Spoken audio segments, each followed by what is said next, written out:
Before we start, I want to announce the meeting is being filmed and can be seen on Verizon Channel 32 and Comcast Channel 99 tonight. This is the school committee meeting for 4/29/14.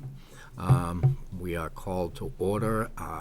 We are going to break away from the sequential agenda here, and we are going right away to for a very distinct and certainly these days and after last night a quite appreciated donation from the Reading Education Fund.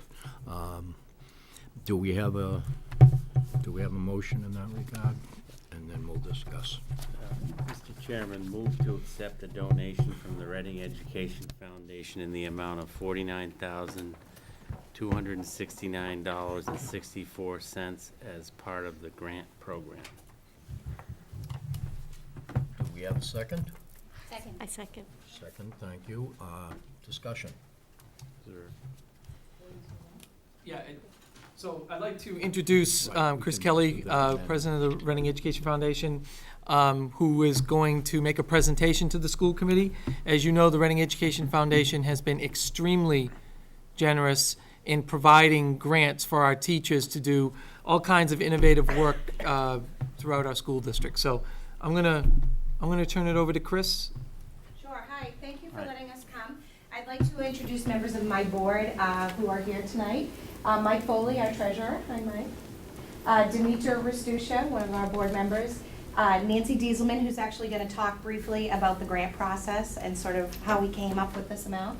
Andrea Nelson and Susan Shields. We've worked very hard at fundraising this year. We actually also gave a grant earlier this year of $2,700. So our donation, what's the grant total, Mike? Mike has our big check here. $51,969. So a couple of things of note. First of all, we want to thank all of you and work with John and Mary and Craig at really coordinating this effort. It really is a team effort. In addition, we want to thank all the residents of Reading who've been very, very generous to our causes. We run several major fundraisers.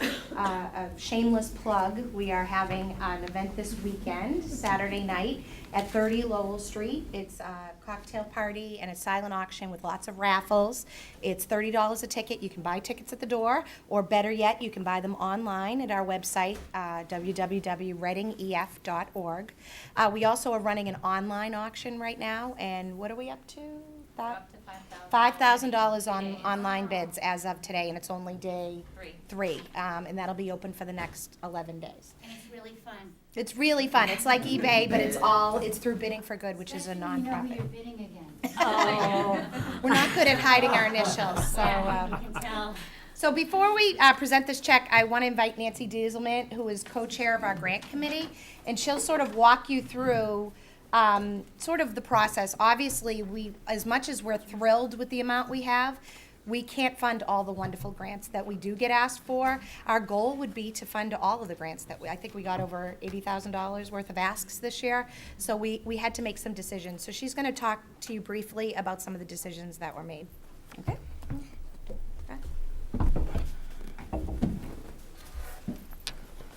This year, we received 17 grants totaling over $83,000, and for the first time, we got grants from every school in the district.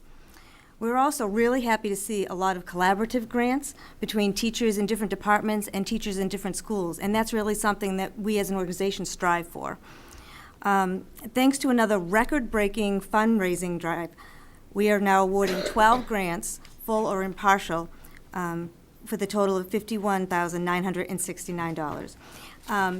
These grants will be benefiting every single school in the district and every area of the curriculum. One nice thing is that many of these grants this year are focusing on a district goal of developing the 21st century skills through collaborative learning. And collaborative learning also usually involves the use of technology, and a lot of teachers have embraced this idea. Just a few highlights. At the elementary school level, last year we had a very successful ukulele string program in Wood End and Birch Meadow, and this year we're extending it to all 3 elementary schools. At the middle school level, we are also extending the digital art initiative. Both schools' teachers have put in all their requests for iPads and iPad minis to get them to an equal playing field, and they're very happy with that. We have a lot of very innovative grants at the high school.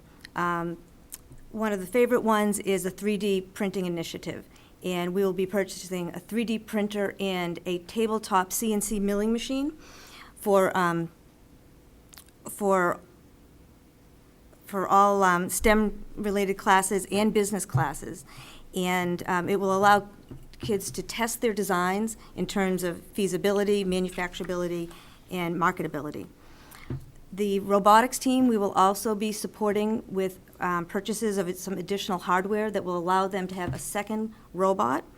And this is very important so that we can really extend the community outreach and have more demonstrations done to middle school students. And during the actual process of developing the robot for the next competition, they now will have double the amount of hardware to have hands-on experience. And a lot of the team members, there's more team members than there are ability for them to touch. So now we're extending the actual hands-on work that they will have. And lastly, Janet Gallagher is developing collaborative workstations for her history class. And she's combining the BYOD initiative with speakers and large screens, allowing her students to work in small groups to do everything from develop what the curriculum should be, to doing research, and to being able to present to each other in small groups and to try to mimic a real-world environment more. And lastly, we just wanted to mention the thing that we funded that is not part of that check that we funded earlier in the year, the Michael Fowlin presentations. We wanted to mention that every year we set aside funds in something called an Imagine Fund for initiatives that might come up between our cycles that we feel are very important to the district and that meet our mission. And the Michael Fowlin presentations is a great example of this. And so together with the high school and the middle school PTOs, we were able to bring this program. If there are any other questions, I think you guys have a list of all of the Yes, it's in the grants. packet. If anybody else has any questions on other grants, I'd be happy to answer them. No, I guess we are. I All right. actually, Oh, I didn't it's see not, your hand. oh, Go. it's not so Poor much a Shaq. question as a thank you for all of your hard work, for inviting teachers and volunteers, because you've helped me in programs that I've done, helping everybody, encouraging everybody to be creative, to dream, to make it happen, and without you, it wouldn't have happened. One of the things I'm going to be reporting on is the Robockets. And they just extolled their thanks to you endlessly when I watched them at BU. It was really inspiring, and I've seen a lot of what you funded, and I just am very, very grateful for me and for the district and the kids and beyond. Thank you. You're welcome. Thank you, Mr. Chair. I reiterate that thanks. I know that as school committee members and as residents, but especially as parents, we thank you, because what you are allowing our teachers and our students to do is important. And one thing that struck me as you were speaking, you're allowing teachers to be innovative in a small scale, experiment, innovate, and then broaden it to the whole district. And that's critical. That's how good innovation in classrooms should happen. It shouldn't start at the top and be dictated down. It should be a teacher driven by their own desire, by their own awareness of what their classroom needs, and responding to that. And what they're lacking are the resources, and that's what your group does and what you're giving them. And now we are seeing how the whole district is improving because of the passion of teachers, but it wouldn't work without your group. So I extend my deepest thanks. I just want to say that I was on the Board of Ref until April 1st. And We had to give her up. I had been, actually, since my previous election in April of 2010, I actually got involved in REF when it was RTEF. And I just want to say what Chris and Nancy and Demetra and Andrea and Susan and Mike have talked about here today, they make it look really simple. But there is a tremendous, tremendous, tremendous amount of work that goes into the fundraising, that goes into the grant process, the hours that we've spent and the other board members have spent on defining the grant process to ensure that it focuses on the things that Jean just talked about, that it's consistent with the mission, that it's covering the whole district. And I just want to say, people from the outside, I mean, I know a lot people in the community may get to know REF board members from the Festival of Trees. That's a very public and visible event. And you see us there doing popcorn and decorating trees. And, you know, that's like the easy part. Or not. Yeah. Well, what they see is the easy part, everything behind it. And so people should realize to get $52,000 of grants is just amazing from where RTEF came from and to where REF is now today. And so I'm highlighting this because I really, not only, and it's the board's thanks, but for anyone, folks, parents who are listening tonight, we need to, as a community, support REF and these efforts, both financially and personally and energetically and physically. And the board is always looking for, often looking for board members, but always looking for super volunteers. And currently looking for a Board member, too, yeah. indicated by a current school committee member. So just to reiterate, we are having one of our 2 major fundraisers this weekend.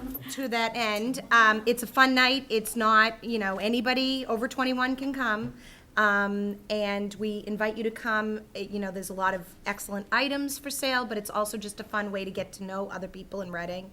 Usually the superintendent and company and school committee members are in attendance. So it's an informal, I think, elegant event. Lots of great food, drinks, items, and fun. And that's, again, at 32 Lowell Street.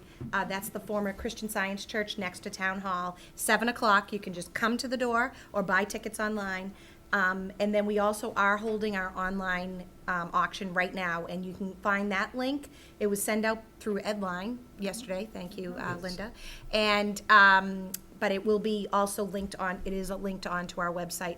We also have a new fundraising effort, which will start directly after this weekend, which is our teacher tribute, and that is brand new last year. And we did pretty well last year, but we're really hoping to grow it. And we really feel like this is a perfect thing for Reading parents to think about, because especially nowadays, you don't know what to get teachers. You can't really buy them a lot. There's a lot of rules on what we can give educators, and this is a way that you can really say thank you for a wonderful year or years past and give a donation in their honor. And we actually send them a lovely certificate that they can hang on their wall. I know I'm an educator in another community, and I hold those plaques on my wall is very important. And it's a way for parents to say thank you and really help us by helping them and saying, here's a wonderful year. Thank you so much for all that you do for our kids. And it could be really any size, $25 on up. And we love that. So we're really hoping to expand that. Those letters will be going home to every parent in Reading directly following our auction this weekend. And as Elaine said, I just want to say as president of the club, of the board, that I couldn't do it without this Herculean effort. The board is incredible. I would say it's at least a part-time job for all of us. At times it's a full-time job, and most of us have full-time jobs. So as Elaine said, it looks very easy from the outside. Although my, what was it? What did we sell at the Festival of Trees? The cotton candy. My cotton candy skills are so poor. I don't think I make anything look easy there. But it really does require a lot of effort. We're constantly on email. We're constantly talking. We meet monthly. If you're interested in our board, if you're interested in attending our board meetings, if you're interested in becoming a super volunteer, which really just means we can rely on you for different events, please go on our website, send us an email, and we will absolutely reach out to you. Because we're really excited that our board has grown. We're excited that our donations have grown. But again, until we can fund 100% 100% of the wonderful grants that we get from teachers, I don't think we're going to feel like we're at mission accomplished. So, anything else from the board? All right, so here's the check, John. It's the big check. Are you gonna be Saturday night? We'll see you Saturday night. Absolutely. Thank you, everyone. Thanks. Thanks. Thank you. Thanks for letting us come tonight. Thank you. Who's doing the photo opportunity with the big check? Thanks, Linda. Huh? Hal, who did it? Before we break this up, I'd like to, Are we gonna do a photo with the big Yeah, check? if we could just pause for a photo op. yeah, but I would like to, there are times when our patience and endurance gets tested, and even recently. And those are times when we wonder if people are paying attention, if anybody's really listening, and whether what we do is appreciated. This isn't one of those times. The fact that you make this commitment, and this one specifically strengthens the idea of collaboration, is extraordinary. $52,000, and we get that also. And, you know, it's something we're working toward, and we really are very, very thankful for that kind of a gift and the expansiveness of it. But thank you again. Well, we're pleased Okay. to offer it to you. So, Yeah. On behalf of Okay, everyone. thank you. Yep.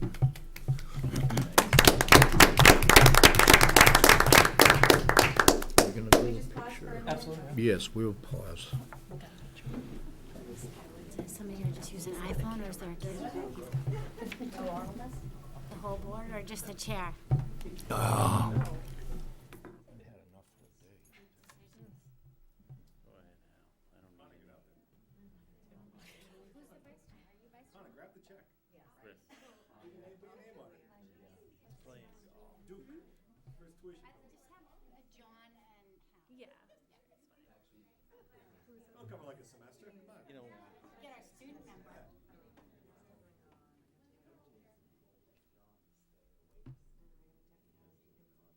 You can be a super volunteer. You can volunteer, but you can't actually be on the board. I think you could from the board meeting just get it off the board, but not really contribute in the discussion of voting. That's why I had to decide. That's why I've always kind of stayed away, over the years. Yeah, I think just volunteering.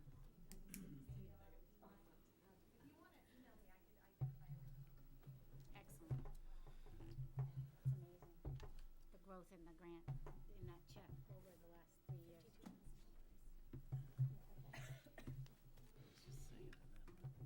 We're supposed to stay away. How much you guys give to the school board? 60,000 to give? Yeah. Ah, there you go. I know how to spend it. We're not supposed to be volunteers and stuff for it. Well, that's a shame. Oh, is that it? I, Mean? But, Yeah. Okay, I think, and I sense we have some folks from Killam here to do a presentation. I noticed Winners Never Quit there, and I thought that was pretty appropriate for the people who were just sitting behind it, and for you people also. Oh, we haven't voted yet. Oh, we have to vote? We forgot to vote. Oh, Right. Oh, you forgot oh, to accept it. We had the motion on the table. Motion is on the table, And it was seconded. $52,000. It's seconded. Those in favor of the motion? Yes, we have a complete group. Thank you very much. Motion carries and is tabled. Okay. Now we have the presentation from Killam. Thank you. Good evening, everyone. My name is Kathy Giles. I'm the principal at Killam Elementary School, and this is Miss Nina Balf, who is a first grade teacher at Killam, and we're here tonight to talk to you about grit. I kind of feel like I'm on Shark Tanks or something. We're doing a little presentation. So grit is exactly what I think we just saw here, and a great example of a group of people working together and persevering for a common goal. And two things, it's a nice segue to our presentation, because number one, that's what we're doing at Killam when we talk about grit. It's a community, all-school effort. It was out of teachers and what they discovered was happening in their classrooms with their students, and they really wanted to work together and form a group on how can we help our students learn to persevere. And because of the Reading Tech Fund, we are able to do some innovative things with iPads with our students. So we have a brief presentation to share with you, and then I'll talk to you a little bit during and after just about how we got grit at Killam Elementary School. Okay, Nate?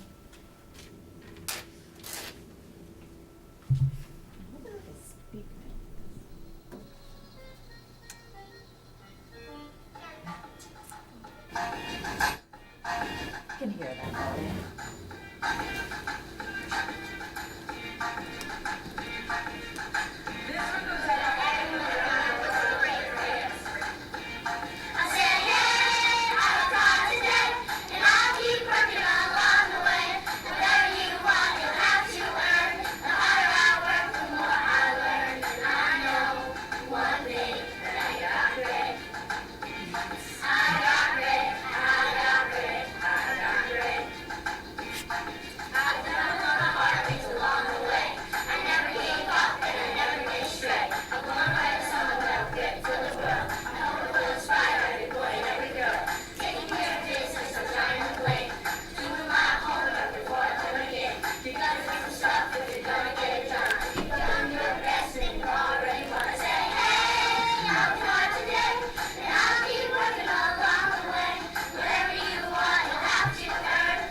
Hi, we are Sam and Julia in room 5, here to talk to you about the grit portfolio.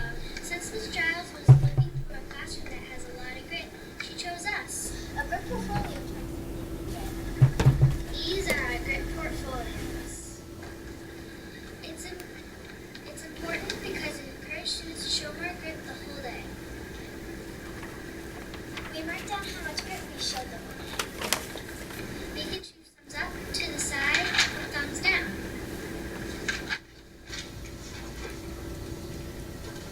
We also rate ourselves on the school's behavior standards. And I think that the portfolios that we can show more grit tomorrow. Are we on? Hello, my name is Antine, and I have grit for doing some schoolwork. And it took me a long time to do it, and I really wanted to finish it, so I worked hard, but the first time I didn't get it, so I keep trying until I got that school. So that's just a little clip that we highlight on our news show every day, Killam News Today. And actually, it's the bell rang, and it's because it was so impromptu. The little guy came to me at the end of the day, and he said, "Miss Giles, I showed grit today." And so I said, "Hold on, let me videotape you." So he was all excited to have it on the news show. But those 3 clips just show 3 examples of how we're doing something as a school community. The music teacher is working on teaching the students about the song Grit. I have the library media specialist working with the students and doing iPad video presentations with the students and sharing with the whole school what one classroom is doing for Grit portfolios. They're actually the pilot class, and if the students, that is, if they report that they feel that their grit and perseverance has improved over the course of the school year by tracking themselves daily, then we're going to roll it out as a whole school. So what happened was last year, our teachers, when we were looking at our school improvement plan, we felt that something that we're starting to see lag a little bit are our students' perseverance. When they come to something that's really challenging, they tend to give up. They tend to shut down. They tend to look for us immediately to help them and kind of go in and provide those safety nets for them. And that's exactly what we've been doing the past 3 years. We're so quick to make sure that everybody's getting what they need that sometimes we're not letting them struggle. And so there's that healthy balance between being there and putting those interventions in place, but also letting them struggle through it a little bit.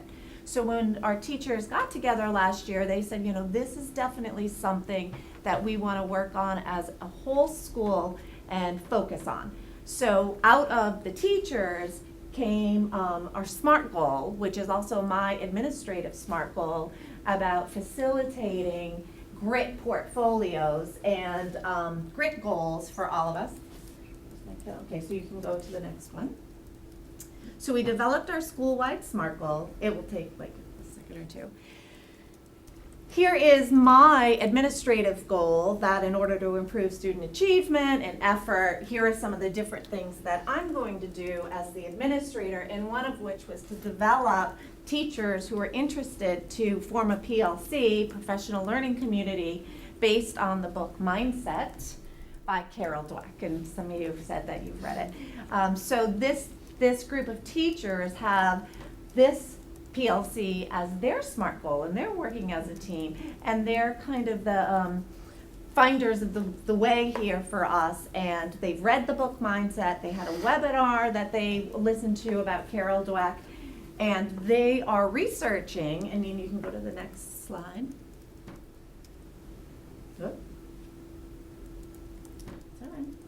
I can keep talking while you do it. They have been researching and really focusing through multiple books and articles on, if you can stop there, and educating our staff on Carol Dweck's philosophy on, is intelligence fixed? Do you have a fixed mindset, or do you have a growth mindset? And what you might have naturally when you think about, you know, math. If somebody says, oh, what do you think about math? If you're one of those people that might go, oh, I can't do math, that's just not for me. Or are you the type of person that's like, this is tough, but I'm going to get in there, I'm going to give it my best shot, and I'm going to try. And so we're really focusing on some of the language that we work and teach our students on, how to set goals, how to recognize skills that they might be lagging in, and defining what grit might look like for different students. Because something that you might struggle with might be something very different than what Nina or myself might struggle with. So all of the classrooms have that. The PLC also somewhat looked at how do we guide our students as they confront that struggle. And so they have a list of recommendations that we're rolling out as a school. So it's common language for all of the classrooms, K to 5, right up through. And we also demonstrate, what does grit look like? Show students examples of when they ventured outside of their comfort zones, encountered failure, and overcame it. And so that's something we do in our daily news show, is when students feel that they were confronted with a struggle and they persevered and they worked through it, they come and report it, just like Santino did. Go ahead, Nate. They're also, whenever they see grit in a book, they'll highlight it and they'll come and show me, Mrs. Giles, look, this book has something about grit in it. So the PLC of teachers continuously, one of our staff meetings a month is allocated to the groups of teachers working together.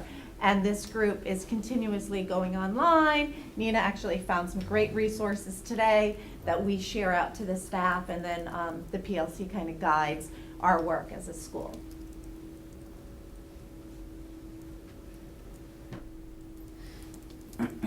So here's just a nice quote up at the top. The surest path, so you can, whoops, that's all right. I gave Nina the hard job. She's doing the technology. We can stay here, that's okay. So the growth mindset, the big ideas, and this is something that we're all focusing on with our students. helping, you talk about this one, Ian, because you. So I found this today, and it was actually from a school that did a parents' night on grit and persevering. And these were just some of the big ideas about a growth mindset, and that we want our kids to have a love for learning and for self-improvement. We want them to want to be challenged, to want to work for positive results, and that you can control the efforts in your life through perseverance. And I've actually been talking a lot to my first graders just about how your brain is like a muscle, and the more you work it out, the bigger you get, and you become better because of that. So we actually You have a little clip of your poster. So some of the praise, this is something else that's kind of important, really important actually. As a staff, we're focusing on the feedback that we give to children. So often we say, great job, or wow, you did great, or whatever. But we're really targeting and we're focusing on the effort. We're focusing on, that was really challenging for you to complete this math problem. We love how you stuck with it. We love the strategy that you use, so use of strategies, and we're teaching strategies to help these students understand their lagging skills. We celebrate learning something new, improving on something. This is part of the multi-tiered support system, and it's our all-school behavioral matrix. And so right here, Show Grit is under being responsible, and it's part of all school expectations. So we've embedded it into our behavioral matrix. We have an effort meter, and this effort meter relates directly to our standards-based education report card. And so students, and that group of students that are using the portfolios, they are holding themselves accountable to what kind of effort they put in. But it's more important than that. It's not just, oh, I think I did a 3. It's today I did a 3. How can I do a 4 tomorrow? Today I did a 1 because this was really tough for me, but if I can just do these other 3 things, I can get up to a 2. we have the effort meter hanging in all of our classrooms, so I'll have my kids check in with me, after math, and we'll say, we talked about adding by making a 10 today, actually. And I said, check in with me. Was that the strategy that we used today? Did that work for you? Or was that not so good for you? Are you not there yet? It's all about not being there yet. You will get there. It's not that, I'm not good at math. You're not good at that yet. So we're really working a lot on that. Okay. And here's the chart name that you want to. Yep, so I actually did this with my kids. It was an eye chart. I had the goal in mind where I wanted them to get, so I kind of led them through it. But we talked about, instead of saying, I'm not good at this, we talked about more positive thinking and training your brain to actually think positively. We're all so used to saying this negative thinking, but I will keep trying, and maybe I'll get it right next time. I'm on the right track, I will have grit.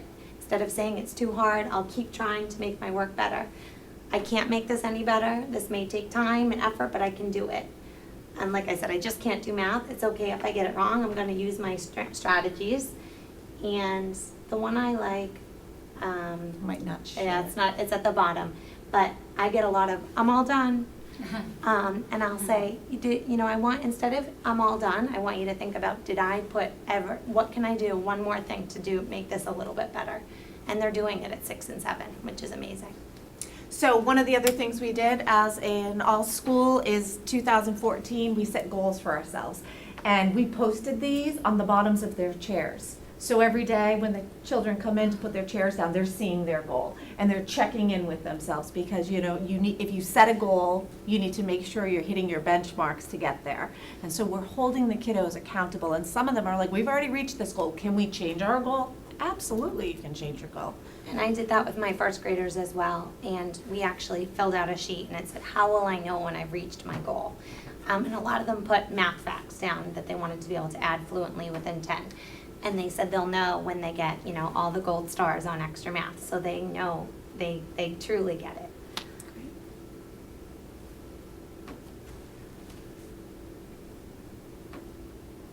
We have our PLC researched and some books that are examples of characters in books that have showed perseverance, that have showed grit. And we've assigned different grade levels, different books. We have a nice new collection of books, and that's we're reading, and the library keeps growing. We have different scales and meters that the students are tracking themselves. Again, they're tracking their progress towards meeting the standards, and they realize and they see that some standards are easy for someone to meet and some standards are more challenging, but out of that is coming collaborative work. And students saying, I'm really great at this, but I can see you're struggling in this, so let's work together and be partners. And we're talking a lot about partnerships, and is this a good partner for me? What are you going to be able to learn from one another? Which to me is 21st century critical thinking skills.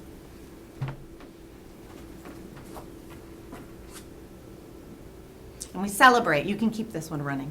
Okay. We celebrate, we are recognizing it. Students are saying, this is grit. This shows grit here. Can we please display this? And they're celebrating with their peers. We have grit awards for students who are exceeding the expectations in the area of perseverance. And the PLC said, let's have a gritty and recognize students who got gritty today. What's really nice, that's just the end there, just. What's really nice is at the most recent all-school assembly, I had one of my para-educators say, I'd like to recognize somebody for something gritty that they did. And then just naturally, I had another student raise their hand. And that student actually came, first grader, came to the front of the room and described the problem and said what he thought the answer was. And it was just so magical to see that the students and the staff, everybody at the Killam School is focusing on promoting grit, teaching the skills in order to close that gap in those lagging skills and celebrate the successes. So thank you. Thank you so much for having us tonight.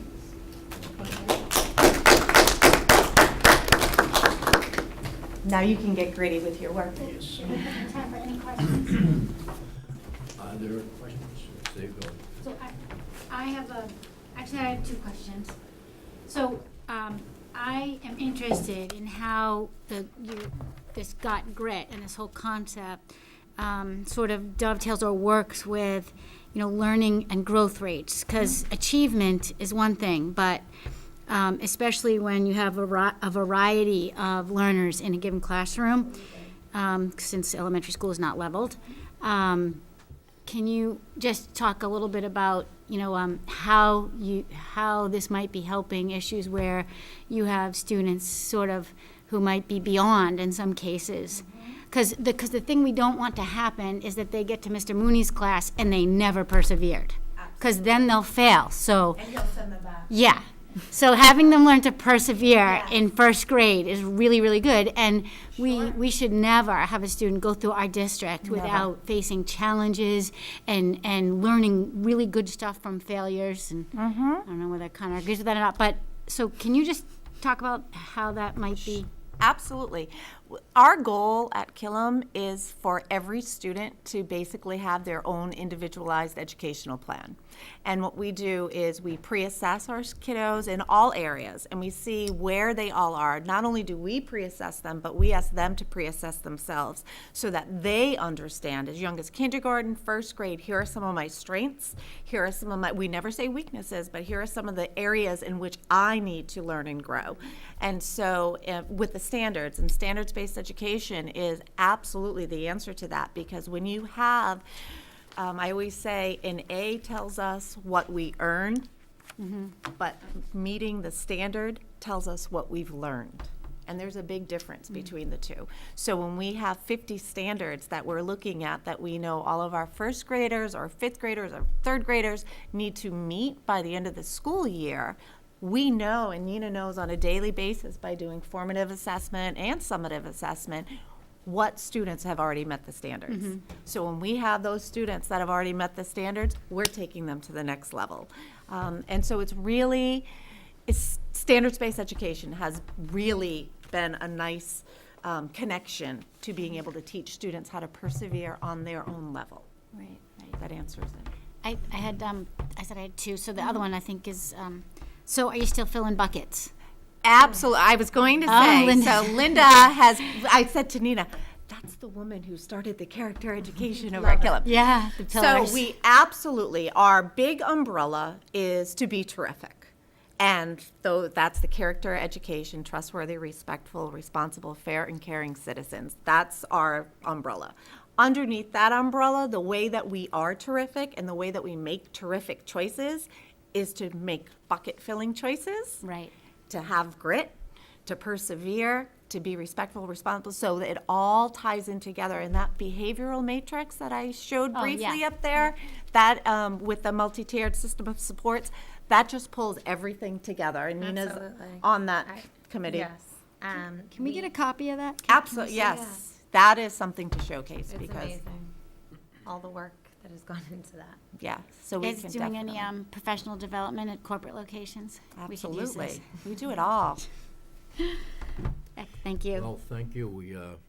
I think one of the stronger aspects of this is, at that age, the kids are, well, as we say, embracing weaknesses and failure. And that's what grit is. If you fail, you stand up and you show that grit and you endure it. It's acceptance of loss is, what life is all about. And Absolutely. in first grade, that's a biggie.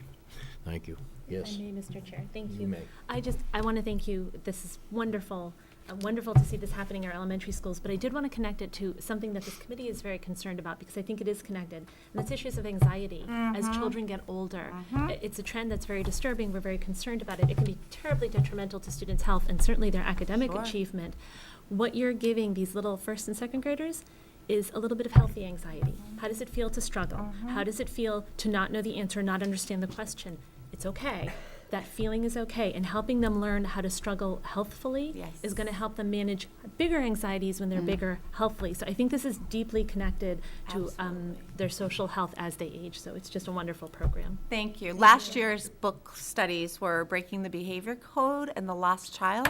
And so this kind of grew out of learning about the anxieties and the depressions and all of that and how we can move our students again and help them learn from those lagging skills. So it's a nice connection. Thank you. Thank you. Yeah. Have you collaborated this with any of the other elementary schools? Or? Where's John? They'll do it. Oh, there you are. I thought you were behind me. Are the other principals like, grit?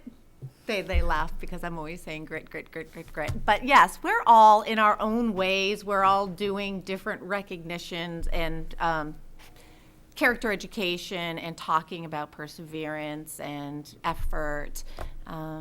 So I do think, and it's interesting because now it's something with, Carol Dweck's book and on the internet, and you look it up, and you can do a lot of reading about the importance of, again, like you said, having students struggle, but in a safe, supported, caring environment where you can teach them the skills that they need to learn in order to come through positive on the other end. So we're all working together. We collaborate. You can't walk into Killam and not feel grit all over. But I think the Birch Meadow, it doesn't say it here, this grant, I know this grant for books and display cases which is at Birch Meadow. It just sounds like books and display cases. It's totally not. It's Eric Sprung presented to Ref. Sure. Right, a similar concept. It has a different name. Right. And so, Yeah, it's it was a great, absolutely. so you can't tell that from that list though. Thank you so much. Okay, thanks so much. Thank you Yeah, for all the work thanks you for do coming for in. us. Yeah, I know it's been and a spending time busy here. couple of weeks. Thank you. Okay, Neen. We got grit now. You've got grit and you're done. We're on. Thank you. Thank you, thank you. Thank you. So Okay. they'll be gritty when they get to you. Thank John, do you want this on? Well, he's a good match. Here's a good match for that then. Okay, I presume we'll roll along. We have to check back into public input. Is there any public input tonight that could appreciate? Okay, seeing none, we move to reports from students first. That would be Connor and his weekly or meetingly report. Well, 2 weeks ago was Arts Fest, which was at the high school. It was 2 nights, and it was art is still displayed actually throughout the high school from Arts Fest. And it's great to walk through the halls and see artwork from all different grade levels, all different types of artwork, and it's really a great display of the talent that we have in the Reading School District.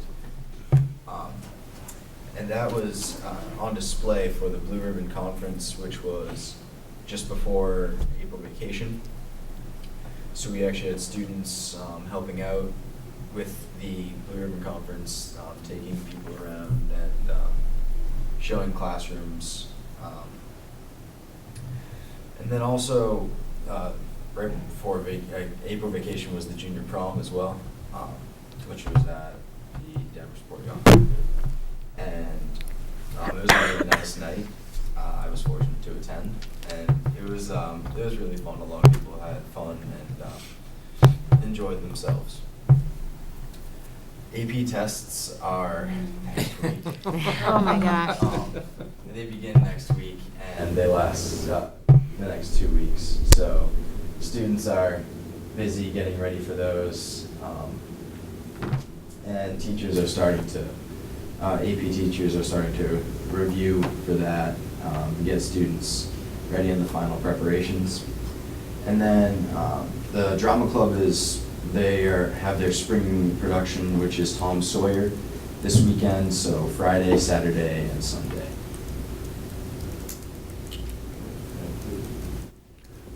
Any comments? Thanks for the report. Has the countdown begun? Countdown. And what are we Is it at? on the wall? We're at 16. 16. But there's a lot of stress as far as APs are concerned. Not two. There are some that are already lame ducks, I believe, and That would be not on gritty. on their way. Yeah. Well, good luck. Thank you. Reports from the committee. I have Yes. two. Linda? One was actually about the Arts Fest, and what a huge amount of work and coordination the Arts Fest was, but it was so worth it. I was able to go a little bit each day and each night, and the number of students and families coming in and appreciating not only their own work, but the artwork of other people was really noteworthy. How often do we get to see not only the artwork from our kids' classrooms, but also from across the district? I even saw people who don't have kids in the system coming to look and participate. The standing room crowd, the standing room only crowd on the first day, I walked into that auditorium and it was amazing. As was the looks on the faces of the elementary school students as they sang. The theme was Heroes, and they knew the songs, and they knew the words, and they knew what they meant, and they knew what it meant in terms of who they were. And to stand there, and I see the look on Dr. Doherty's face because he keeps yelling at me because he couldn't go because he had a conflict, and I did. And it was amazing. I kept looking for someone that might not be into what they were doing, and I couldn't find anyone. The entire stage was filled with children, and the grace and the connection between the children and their teachers who were directing the music. It was just very moving, and the entire PAC Center was filled to overflowing, within fire code, I'm sure, but it was it was just amazing to not only watch the kids, but watch how engaged the audience was. And one of the songs done by the elementary school chorus was about the different theme songs of each of the military branches. And they introduced that with an invitation for those veterans and people who are serving in the armed forces to stand up when the children sang about them. And every head turned to look at who was standing up and applaud those people that have served our country. And so the connection between not only the art and the music, but also between that and real life and appreciation was palpable. It's such an awesome way for the kids to start their art careers. And then this year, and I'm not sure they've done it every year, but this year they reserved seats for the elementary school kids. So they didn't have to file out, and their families didn't file out after them to collect them. Instead, they sat down in the seats and they were able to watch the wonderful groups that happened after them. So they not only experienced the appreciation of having performed, they were able to appreciate what came after them and what they have to look forward to. And I just thought that was amazing insight. I've also gotten communication from folks to thank the art teachers and the music teachers, all of the teachers who put so much into organizing the Arts Fest, for changing the date so that it didn't conflict with the Passover holiday as part of the policy for accommodating practices, religious and ethnic practices in the town. They really went out of their way to make sure that there were not kids that could not perform because of their Passover Seders, and that meant a lot to a lot of people, and they were there, and their families and their grandparents were there. An added benefit was that the French exchange students could also be there because they would have been gone the following week. And I also wanted to mention the artwork, which you mentioned, that's still up, from sculptures and textiles to painting and printmaking, all grades. It was amazing. And two more things. Sorry, is that all right, Chairman? Two more things? I don't think I can do anything about it. Oh, good, power. I like this. So the choral groups, they also did something different this year where they integrated the select chorus with the middle school select chorus with the high school select chorus, and that was really amazing to watch too, because it was two groups working hard, looking forward and looking back. And so the mentors and the mentees were working together. And that was really exciting. And the band, the jazz band, I can't sit still when I watch them and listen to them. And they also incorporated a singer this year, which was amazing, and did a lot of soloists as well as a lot of very complicated, from where I sat, complicated music that came out so professional, both at the Arts Fest and at the Blue Ribbon Festival. And it was a pleasure to listen to them.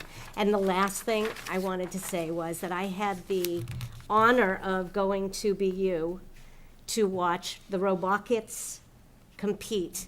And that group of 25 kids, not all of them were necessarily there when I went because it was a 3-day competition, but the kids and the chaperones and the mentors were amazing to watch. You walk into this, the arena, I can't remember the name of the arena, and you are bombarded by sounds and lights and music and robots playing. It was almost like Kidditch from Harry Potter, where the robots were doing all the work, and the kids actually designed the robots from all the nitty-gritty. And in order to do that, they also had to fundraise, and they also had to find sponsors, and they also had to engage with adults, but they had to do it themselves. They had to trial, they had to practice. And then when the robots broke, they had to fix them on the spot.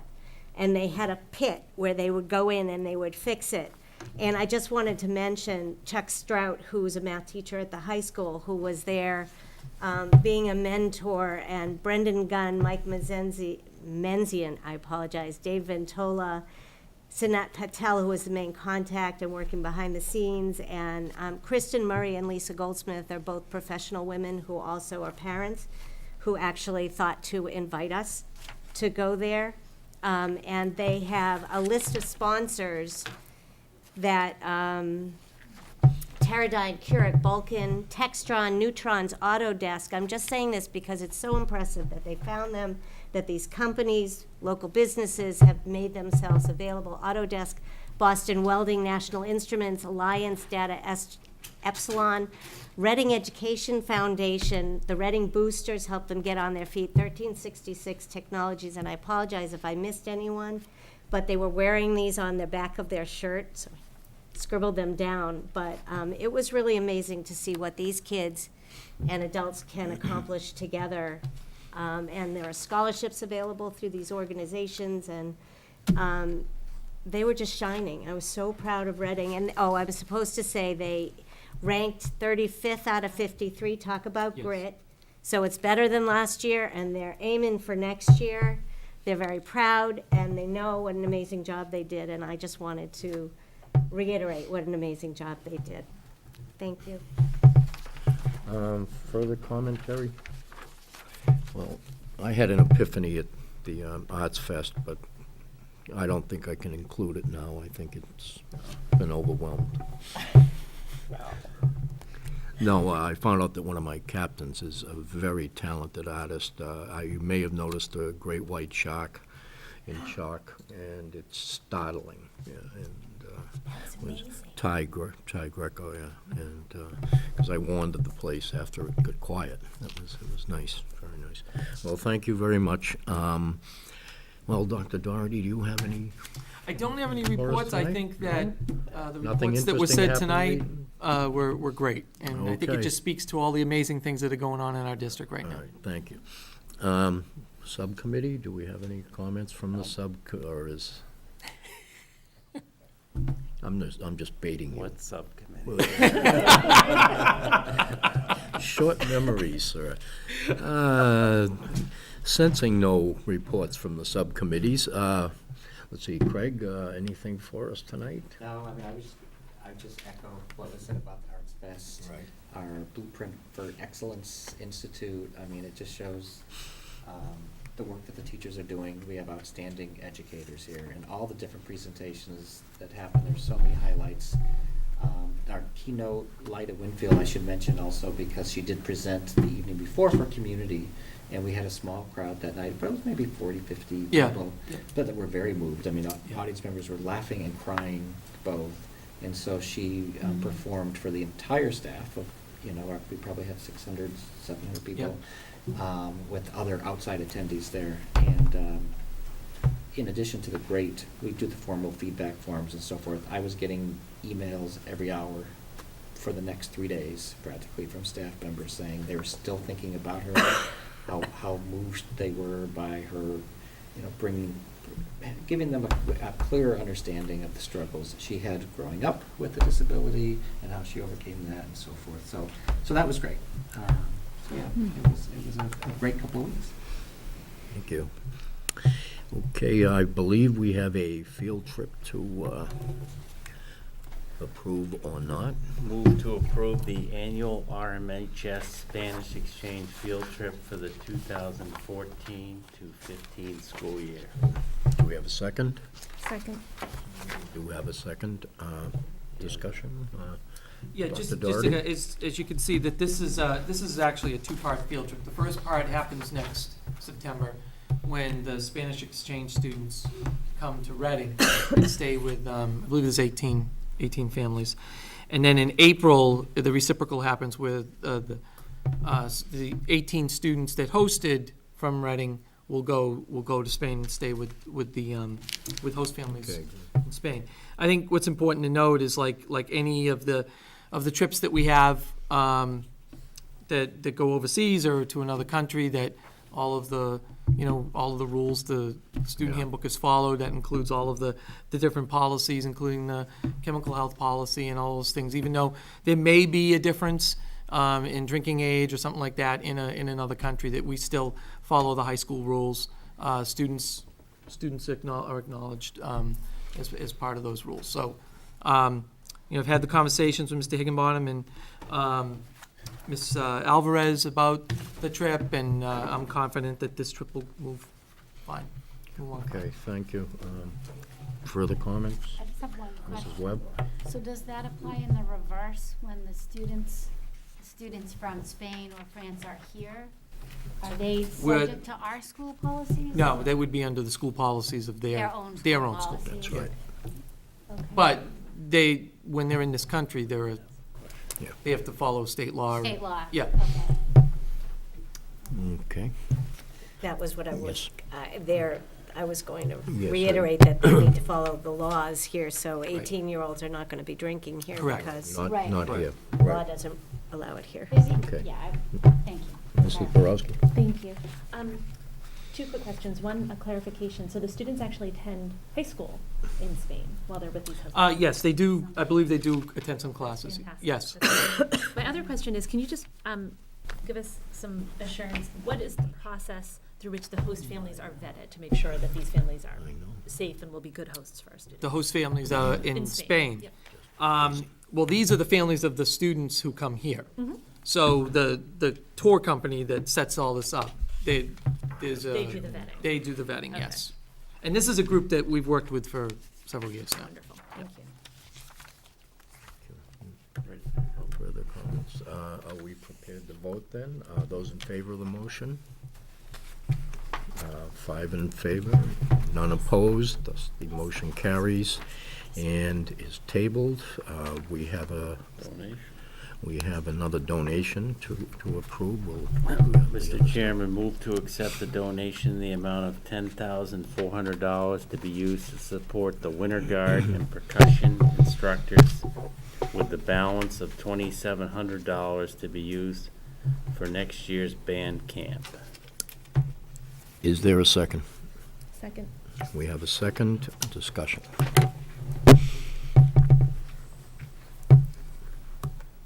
Oh, we have no discussion, therefore we'll, at this time, vote in favor of or opposed to the motion. Those in favor? 5-0.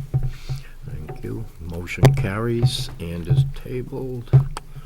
All right, now we have a, yes, I think we just need to make sure that we clearly state that we appreciate the donation. That's from the band parents. Oh, yeah. That, Superintendent. and there just wasn't much question about it, but Yeah. obviously, like many Well, other we- organizations. all right, we're gonna Just so you're aware. move on to the superintendent. Letter. Yes. Oh, Does, you do send that? Yep. All right, okay. Okay. Thank you. Now we have a FY15 budget update. Yes, and a few so, comments. Last time we met, we had a discussion about the budget reductions. At that point, we were looking at budget reductions of $385,000. Had some additional conversations with staff, administrators, and so we've made some small changes to the total that we will be reducing. And the total now is $315,000, so I want to explain a little bit how, and it's in the memo that Should be in your there. packet. Yep. So I want to explain how we got to that point. Since our last meeting, two things have happened in reference to grants. The Race to the Top grant, which we've had for 4 years now, we're able to roll over until August 31st. So we're able to spend that funding throughout the summer for professional development. In addition, we found out about a week ago, maybe 10 days ago, that we received about an $11,000 grant to help fund the work that we're going to be doing for our MTSS with our leadership team, the different leadership teams in each of the buildings for the implementation of the Massachusetts tiered system of supports. So that was funding that we had put into the budget. Now, because of this grant, we are able to make an additional reduction in the professional development line item of the budget. So now, of an additional $55,000, so that'll get us to $75,000 in reduction in professional development. I want to add that is something that really we can only look at for next year. Going beyond next year, that's a cut that we're going to have to reconsider, because certainly we're going to continue to need to do that work. And that professional development isn't necessarily bringing in trainers or sending people to workshops. It's the time provided for teachers to collaborate with each other, to be looking at student work, to be developing assessments such as the district determined measures. So it's an extremely critical funding mechanism to give teachers the time to work together. A lot of this happens during the summer or after school or other non-school times, because the time during the day just isn't available. So I think that's an important piece. Can I ask a question? Yes. So, Is that the Race to the Top grants 44? I thought it was a lot less than, is it 44,000? Is that what you're saying? Because you No, it's, you said about- one of them's 11. What's Yeah, it's 30, about 36,000. Okay. So we feel comfortable cutting, the 55 is to save a teaching position. Okay. That's where the 55 is coming from. The other piece that I'm recommending is that we do not fund the elementary social worker position that was originally recommended by the school committee to put into the budget. As you know, when you were finalizing the FY15 budget, one of the things that you recommended putting in was an elementary social worker. It was at the top of the unfunded priority list. Where we're cutting funding in this budget, and this would be an additional position that we currently do not have in the budget, I would recommend not putting this position in at this time. I believe, though, that we have some ways to address some of the concerns that the elementary principals have brought up that this position could address. So we are, for our next year, for the first time, under the direction of Sarah Bird, we're going to be adding 5 interns to the school district. And these interns will be a combination of either school psychologists, guidance counselors, social workers. They're going to be interns that are going to be going for these licensures. And so they'll be working under the direction of Sarah and either the building principal at each building or the school psychologist at each building. So the school psychologist will be able to take things off of his or her plate for some of these interns to do. So for example, the intern could run lunch bunches, which is more of a tier 1 social emotional support. That allows the intern to gain valuable experience in running lunch bunches, but at the same time frees up our school psychologist to do the work that the social worker could be doing. So the focus will be mostly at the elementary level with these interns. Certainly we'll be using some of their time at the middle school and high school as well, but the primary focus will be at the elementary level. So we feel that we have a solution or a partial solution to address some of these needs. We feel that the internship program is something that we want to continue. This is the first year. We're hoping to grow this program. We wanted to start with 5 to see if that was a manageable caseload for our behavioral health coordinator. But I think this is something that we can actually embed into the things that we do with behavioral health. So given those changes into the budget, that brings us to about a $285,000 difference. And then when you add the 0.5 kindergarten teacher for Barrows, and if you recall, that's really necessitated by a space issue, which I did articulate last evening in the presentation, because the room that currently the kindergarten are using at Barrows is too small for a class size of over 15. So we need to split next year's half-day, which is currently at 18, into 2 9s. And we already had a 0.5. We need to increase that by another 0.5 so that we have an afternoon session of 9 students and a morning session of 9 students. So adding that $30,000 now brings us to $315,000 of a reduction. So the proposal now for the reduction is going to be to increase the offsets to $65,000, which is something that was in the original. And those offsets would be coming from the special education tuition revolving account. The professional development piece, which we've increased to a $75,000 reduction. The technology replenishment would remain at $50,000 reduction. The consulting services, which is the WADECO consultant that we've been using with MTSS, is a reduction of $25,000. And then we have 2 FTE positions of teaching staff. One FTE is a high school teacher at $50,000, and one is a middle school teacher at $50,000. The high school teacher will be a combination of different reductions. We are not going to be filling a retirement that is going to happen mid-year for the second half of the year, which would be 0.5 of that reduction. And then we'll have various sections of advisory that we're not going to be offering because our freshman class is smaller than our incoming freshman class is smaller than our sophomore class, next year's sophomore class.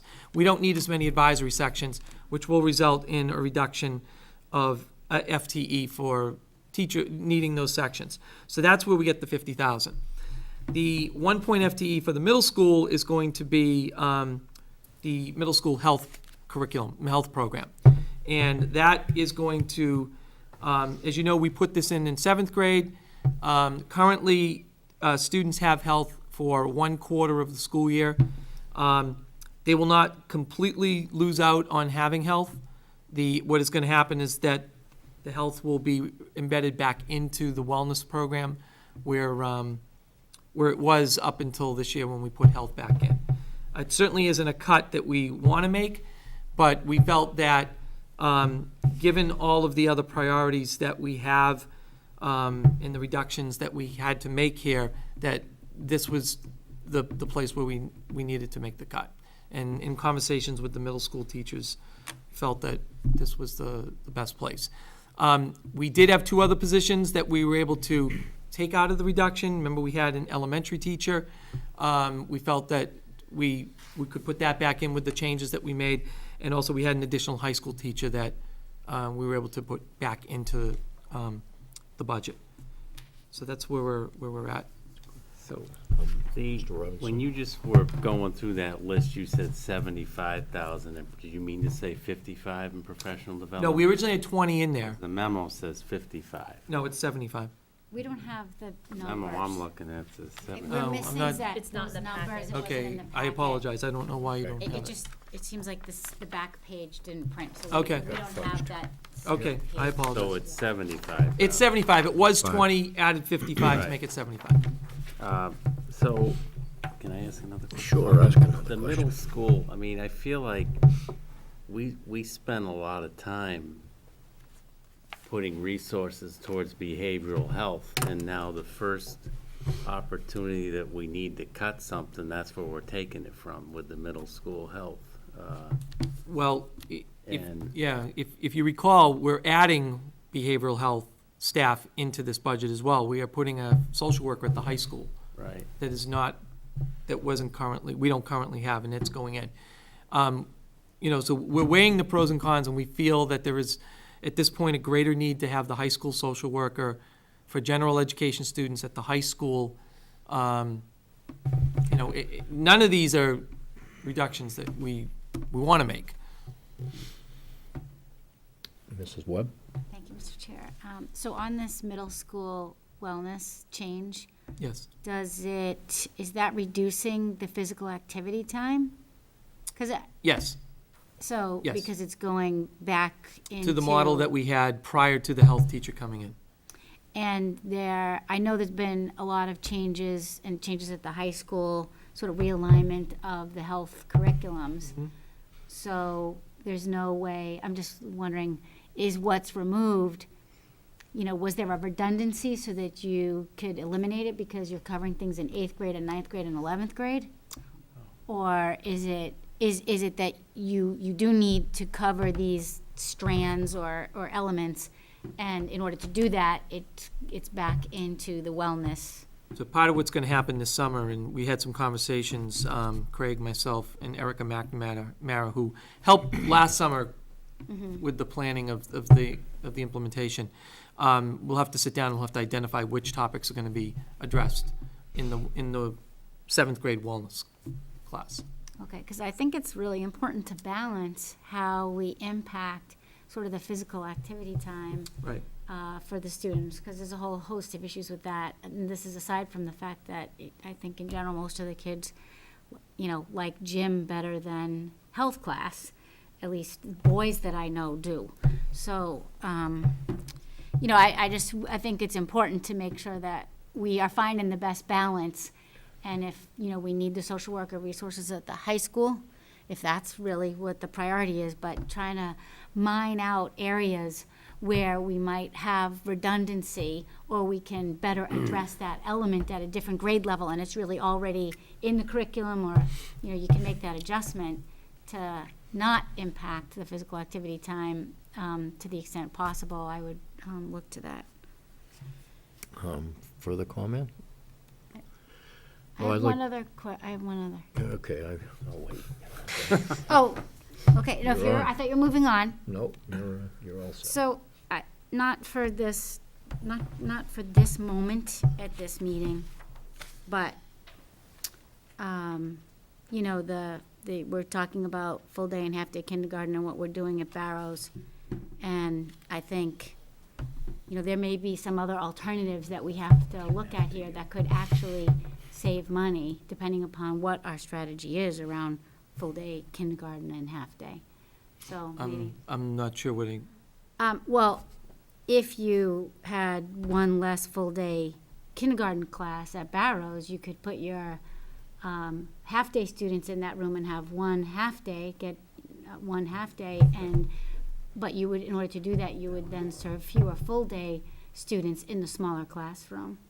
And would that save, would that save we that half a have teacher? 62 kindergarten students at Barrows right now, something around 60 to 62 kindergarten students at Barrows, and you've essentially got 2 full-size rooms and 1 smaller room. So you're going to need that third room. You're going to need 3 teachers either way. I guess what I'm saying, oh, right, either way. Because Yeah. if they're not full day, they might be They're gonna have to be- half-day. they're gonna have to be half-day. They might be half-day, or they might be full day at a private. That's what we don't know. Well, We we've wouldn't already, know.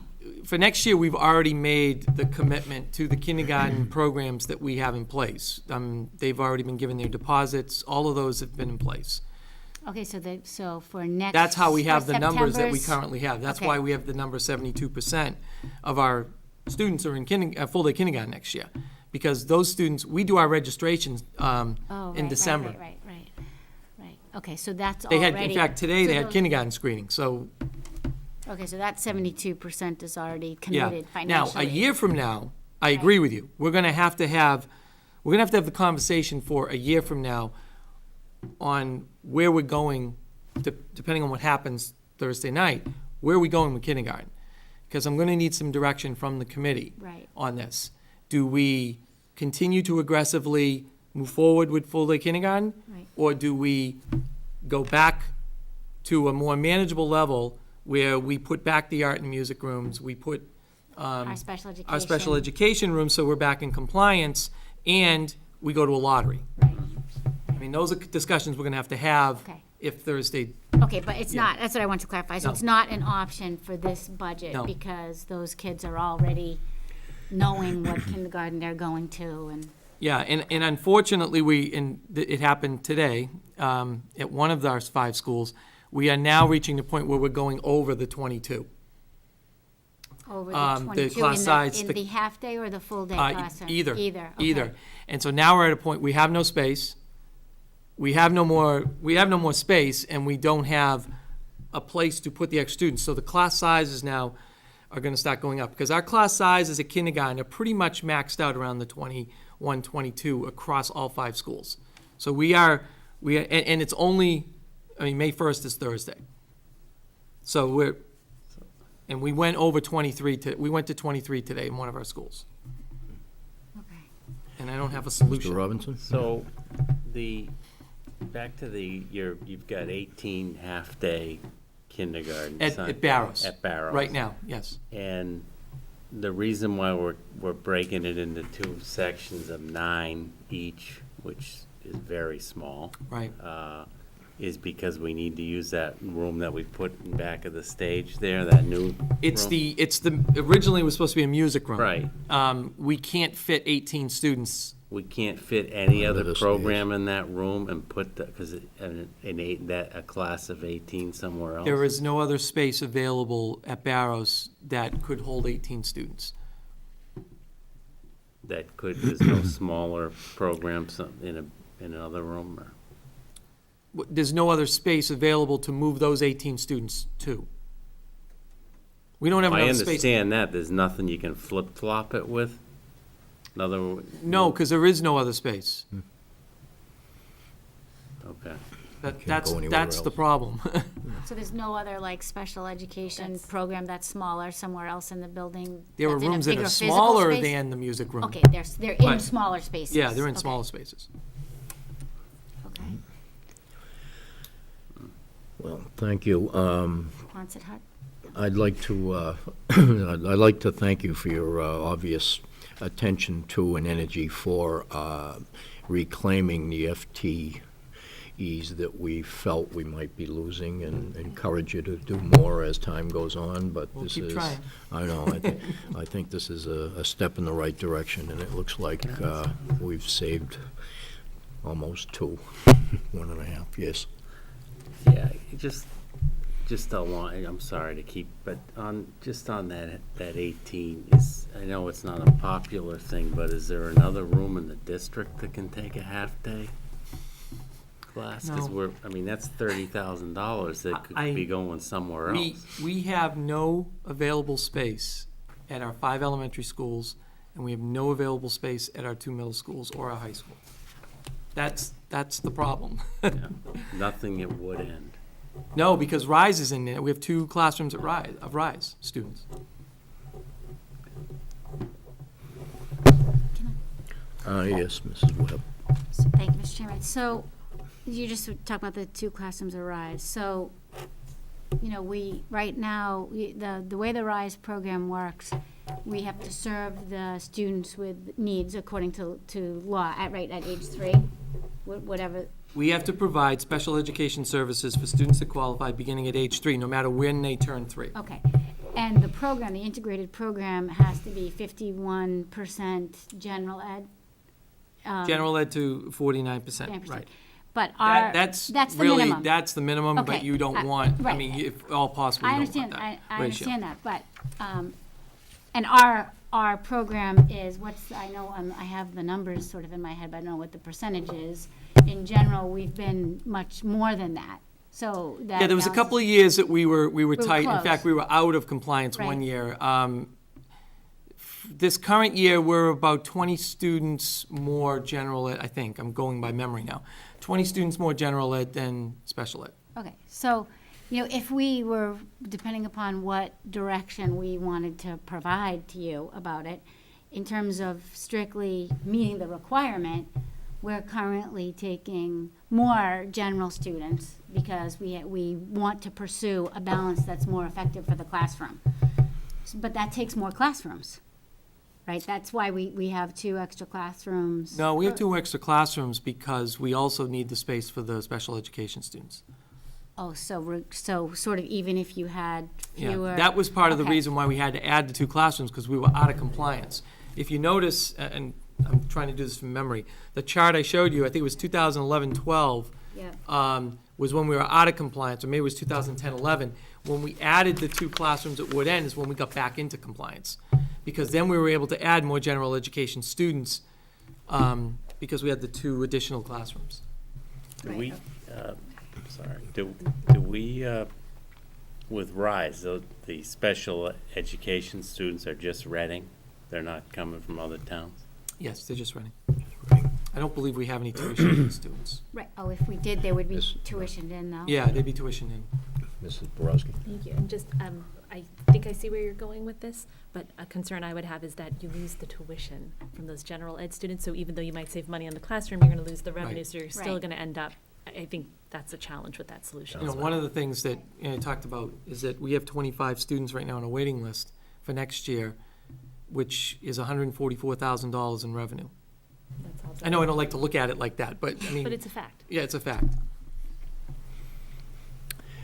Okay, thank you. Much of that seems to be a natural transition into the next item. Yes. An update on the early childhood center issue. So everyone was there last night. Varied Yeah. developments. I thought it would be a good opportunity. I had this as an agenda item, Mr. Croft and I talked about, because we did not know what was going to happen last night. So it's probably a good opportunity to have a conversation about, are there things that we should emphasize for Thursday night? And focus on that piece, or any other comments that you may have as a committee on additional things that we need to say, or further direction. I'll start. Comments? Well, I'm ready If- to, but if- go right ahead, Ms. No one else. Go ahead. So I think there are a number of ways that we could move forward. And, some thinking and dialogue today, but not in, no dialogue beyond what would be appropriate outside of the committee. And there's a part of me that, actually, before I heard Kathy talk about grit, there was a part of me that thought maybe one approach might be to sort of move in a direction of being collaborative and step back from this and, maybe suggest that we table this or address it in a different manner. And then there's another part of me that says, I don't know that we've helped people understand what we were just talking about we do not have the space to meet the needs now. And these are not, this 72%, these are people, and I'm gonna say, I wasn't even really clear on that, and I think I asked a question earlier today about, we'll have to change this for September. We can't change this for September. These students, these 72% are paid. Yeah, we've already and made a commitment to We've that. made a commitment to them.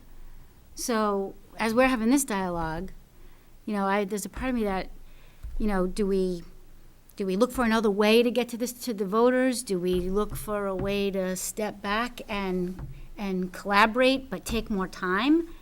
I don't think we have the time. I was on the committee in 2010 when the dialogue started. I was actually on the committee when we implemented this initially. And there was actually a member, I think, whose place Jean took, who, when we first implemented, wanted full day K for all kids back then. And that was probably 2009. But 2010, we were dialoguing.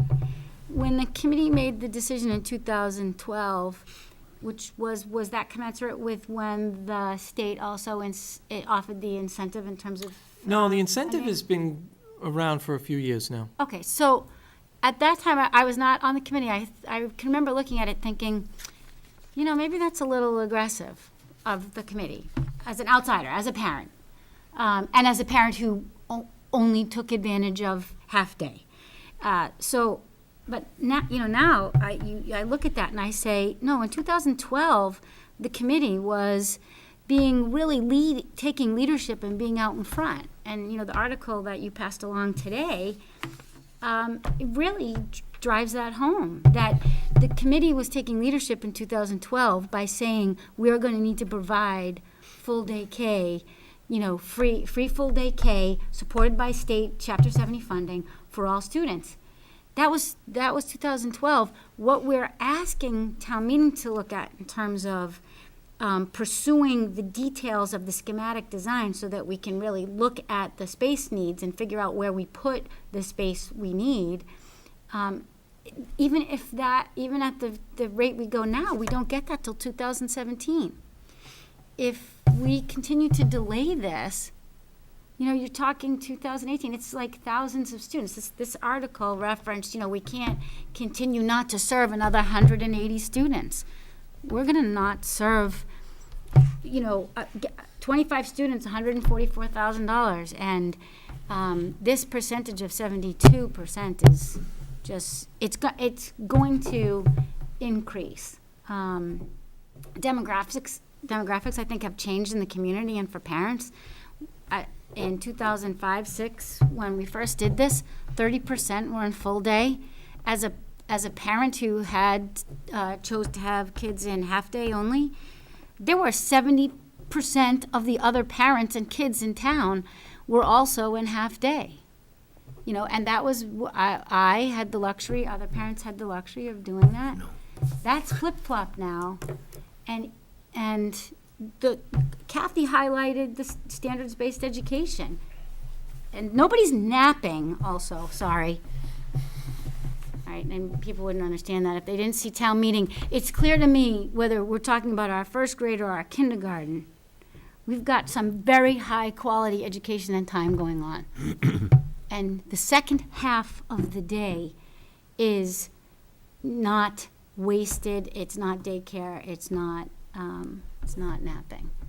Yep. So I guess I don't know where we are. I feel all over the place. If I can just talk Well- just to that, and I think where we see this the best in our district is with the integrated kindergarten. And that we've kind of bumped into this as it happened with the integrated kindergarten. Because you have the half-day students in the morning and the full-day students in the morning, all of your core curriculum needs to be addressed in the morning. Because your half-day students need to get the same curriculum as your full-day students. So what has happened, which is very interesting, and talked to several of the integrated kindergarten teachers that are doing this, is that they do all of their core curriculum piece in the morning, which we, because we have the 3 hours now, we used to only have 2.5 hours, and we went to 3 hours because of the integrated. Because we have the 3 hours, teachers now do have the time at least to address all of the standards. But what it allows the afternoon to happen is that the teacher can go back, do more hands-on, project-based, reteach, which is great, but the notion that we were hearing last night that full-day kindergarten actually adds stress, I would argue it's half-day that adds the stress, because you have to pack into 3 hours the curriculum. Whereas with full day, the teachers will have the ability to stretch out that curriculum over a whole day and allow for more interaction of students, project-based learning, all of those, discovery, all of those things, play, which is what kindergarten is supposed to be. So I would argue the half-day actually adds stress, not the full day. You can argue both sides of that, and that's a battle you're not gonna win. I understand, but I think this article captured that, and we're seeing it firsthand in Reading with the integrated program. Linda? I think that one of the things that we're dealing with is that a lot of the people that were in that room were like me, like Elaine, where our kids were half-day kindergarten, and at that time, preschool, what they did beforehand was an even shorter day. Yeah. Whereas now, kids are starting with a longer preschool day. They're ready earlier for a longer kindergarten day, potentially, it could be argued. But when our kids were in kindergarten, there were not the same demands, core requirements, standards-based stuff that the teachers were required to cover in that amount of time. And I think that now there have been added requirements for the teachers, curriculum for the teachers to teach in that shorter period of time. So it's like comparing apples and oranges when you compare what our kids did in kindergarten back then versus what kids in kindergarten are doing now. That being said, I mean, I have a pet peeve. I don't want to give more time so that more requirements can be added, because I think young children need to be young children. They need to play, they need that time. But I think that we are the guardian of that. And I think with what the kids do in kindergarten now, that extra time, like you said, allows them to do it in a more developmentally appropriate way, so that kids can learn and socialize and do project-based learning with more time to spare. So when they get tired and it's snack time, they can stop and have snack. They don't have to finish something because it's out on the rug and the day's got to end, and et cetera, et cetera. That being said, can I also say one more thing? I think that there needed to be clarity about what an early childhood facility space might look like. The building committee talked about having a full-size gym there, and it was portrayed as though it was going to be early childhood size and appropriate, along with other features of the building, and I think that needs to be clarified, because little kids can function in a regular gym as well as they can in a smaller scale gym, and I think that was a misperception of what the plan is for this building. Thank Mr. you. Robinson? I think back to your original question, what the focus, I mean, it's not really town meeting's job to draw value judgments and start making comments about what's appropriate education. That's not their role. Their role is to look at the financial aspect of it. And maybe we spent way more time than we should have on MCAS results and all that stuff that doesn't really matter in what we're asking them for.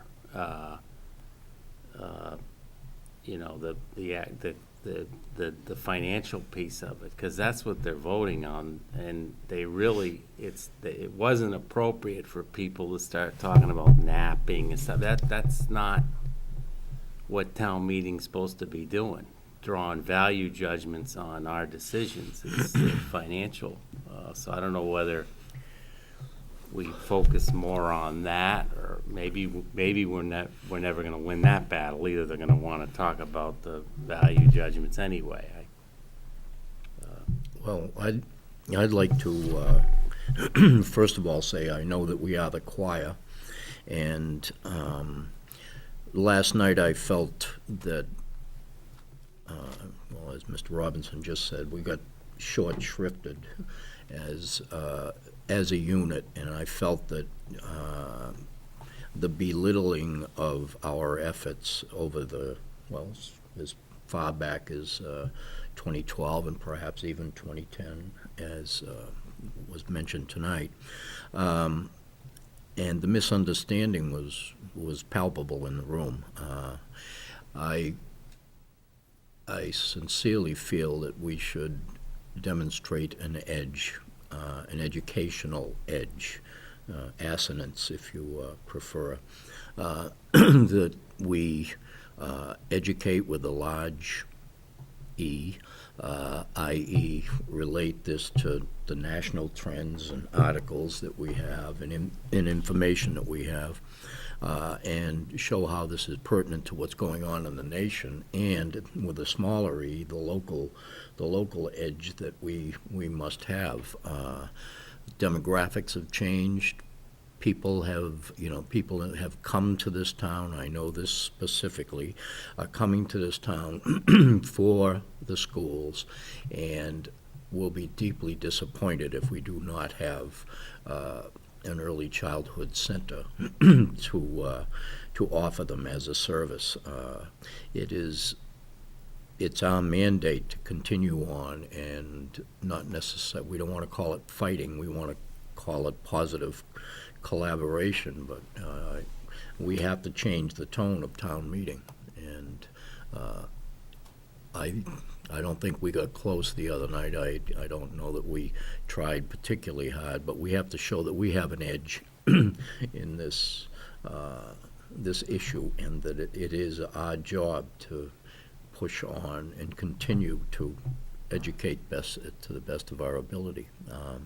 And we've put 2 to 3 years of substantial effort into this one matter, and I was disappointed that wasn't respected last night.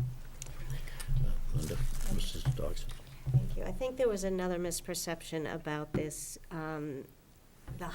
Someone used the number 110 kids that are going to benefit from this versus it being a community project. I think that the children that will be in the early childhood facility, yes, they'll benefit from being able to be in that facility, but so will the kids that then have their art and music classrooms back.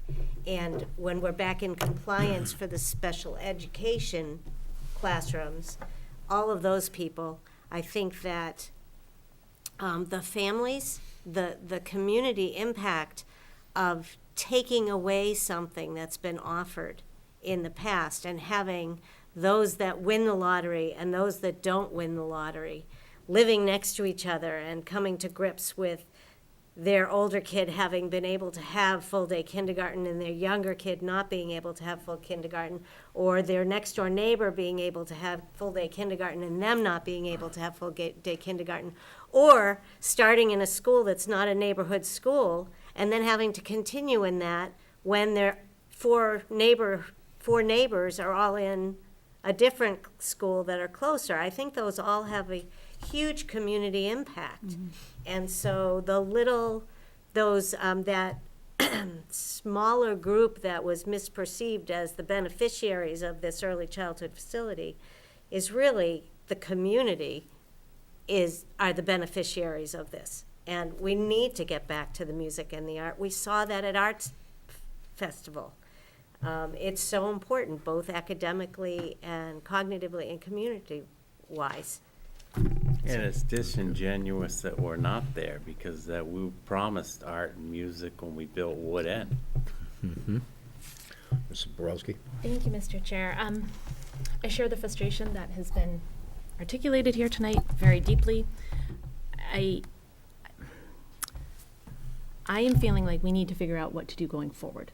So what are we as a committee going to do Thursday night? Are we going to speak with one voice, or are we going to speak individually? I personally am planning to speak Thursday night, and I've jotted down a few ideas. So I'm just going to share them with the committee, and you can digest them and tell me if you agree or disagree. First of all, I think there were two debates happening. There was is full-day kindergarten and is expanding Rise Preschool good for the community? I feel that the case is overwhelming that it is a direction we don't want to go as a town. We have to go as a town. I think that there were some critical points that got lost. They need to be repeated forcefully. People need to understand that this is the right direction for our community. So I think that's very important. The second debate that was happening is a little trickier. The second debate was, how does this initiative fit within the context of other town priorities? And that's trickier because I don't know that we've ever been in a position as a community where there was the library project, and now there's an early childhood, and we're talking about an operation over, but I appreciate town meeting's concern about all of those things. That doesn't change the fact that we need this. We need to move forward in this direction.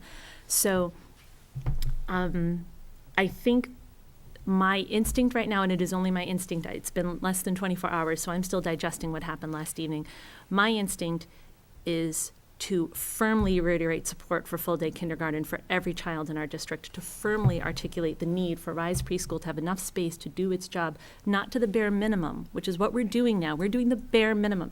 I don't want Reading to be a town that does the bare minimum and then says, yay, we're doing the bare minimum. We are not a bare minimum community. That's not what we strive to be. So I think I really want to reiterate my personal commitment to those two goals. And then, if we need to have a larger conversation, I'm happy to be part of it with a sense of urgency, a tremendous sense of urgency. This conversation has been going on for 3 years. Our students are already being negatively impacted by our inability to solve this problem as a community. So I'm all for a spirit of collaboration. I'm all for working hard together this summer. I think it needs to be this summer. I personally want to see us at town meeting in November with a plan that has the support of every interested party. So I think there has to be a way to thread the needle where we can say, if we need to have a community-wide conversation, okay, but it needs to be urgent, it needs to be quick, and it needs to be focused. And a clear repetition that an agreement to work as a community to put this project in context. I will personally work incredibly hard. I will personally not give up on this. This is too important to our kids. So I think we have to find a way to say that we understand that there are other commitments that the town has. We're right that this is a big one. We're right that this is one we can't afford not to do. So that's where I'm at with it. Thank you. Thank you. Linda, please. I have two other points that I want to add to Jean's, and they're not, well, they're a little different. What I also heard was that people were very concerned about the impact of the choice of options on the existing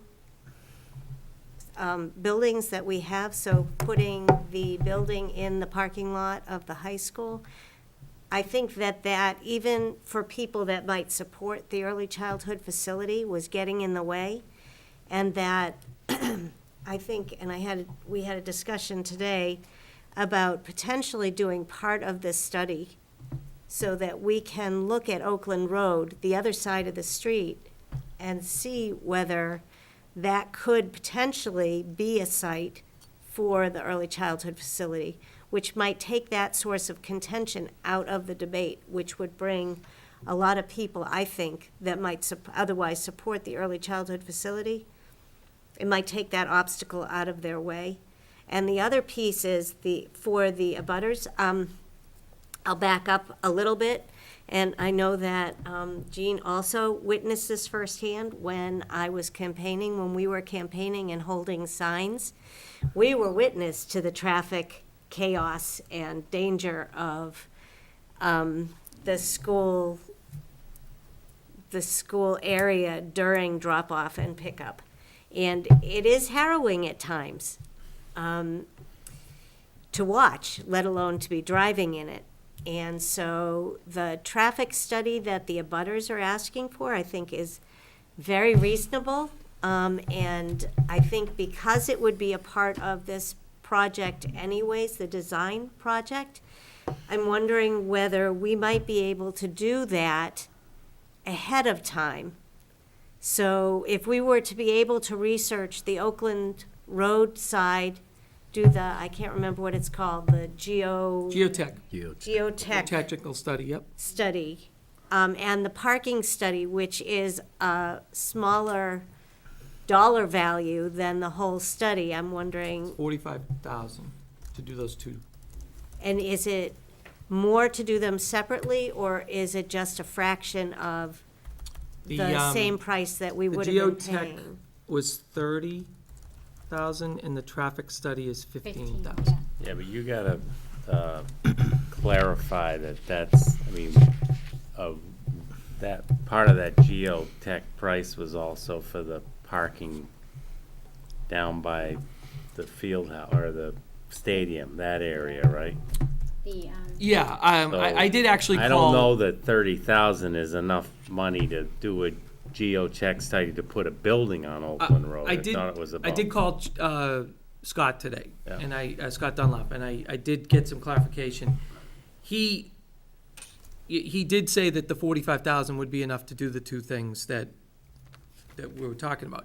He cautioned, though, doing those separately from a design study, because, and we did see this with Woburn Street, and it did bring back some memories of that you could do a traffic study and you could make recommendations, but the abutters are gonna say, we don't believe the experts. We don't care. This is still gonna be a problem. He doesn't know if you're gonna get the objective that you want by doing a traffic study. It doesn't mean we can't do it, but that was his concern about that. With the geotech, you certainly could see, is the site a viable site? And I think, Which would put that to rest. Yes, that would put that to rest. and Yes. I think that it would do more than that, too, because that is a site the town needs to know about anyways. So even if we didn't end up using it for this facility, it would give the town information about a parcel of land that we own that then could be used, that information could be used for future planning for that site, whether it was selling it or whether it was using it for something different. We'd then have that information, so it wouldn't be wasted money at all. It would be an investment in the town owning this property anyways. Mrs. Webb? Thank you, Mr. Chairman. So just to follow up on this, though, these two aspects are part of the design. It's part of the study. 485, Yeah, yeah. So the issue would be just to emphasize and with the understanding, clarify and emphasize that sort of those two aspects are things that are at the beginning of this process. Like the geotechnical that would have to be at the beginning anyway, because you need to properly site the building. So, and the traffic study is got to start by first understanding the current situation. Right. You know, that's the first pieces of information that you're gonna collect are, what is the current situation, so that you can define what the problems are before you then add something to the site, right? So it would seem to me that would be, you know, that how they would approach it. I would need to check. Yeah, I asked Scott, what would we get from a traffic study? And you would get a thorough analysis of the current setup and solutions both on the site and on Oakland Road for traffic patterns, traffic flow, especially that would be with the high school. Are there recommendations to be made on streets, such as putting do not enter signs between certain times of the day? All of those things would be part of the recommendations that would come from a traffic study. And as part of that, I would sort of say, as you look at the traffic study and you say, you know, you want to analyze and optimize the flows, one of the things I would think people are going to look at it and say, okay, maybe we're not exactly sure where this 67,000 square foot building is going to go on this site, or which way it's going to face yet. We don't really know that. They put something on, they had to put something down.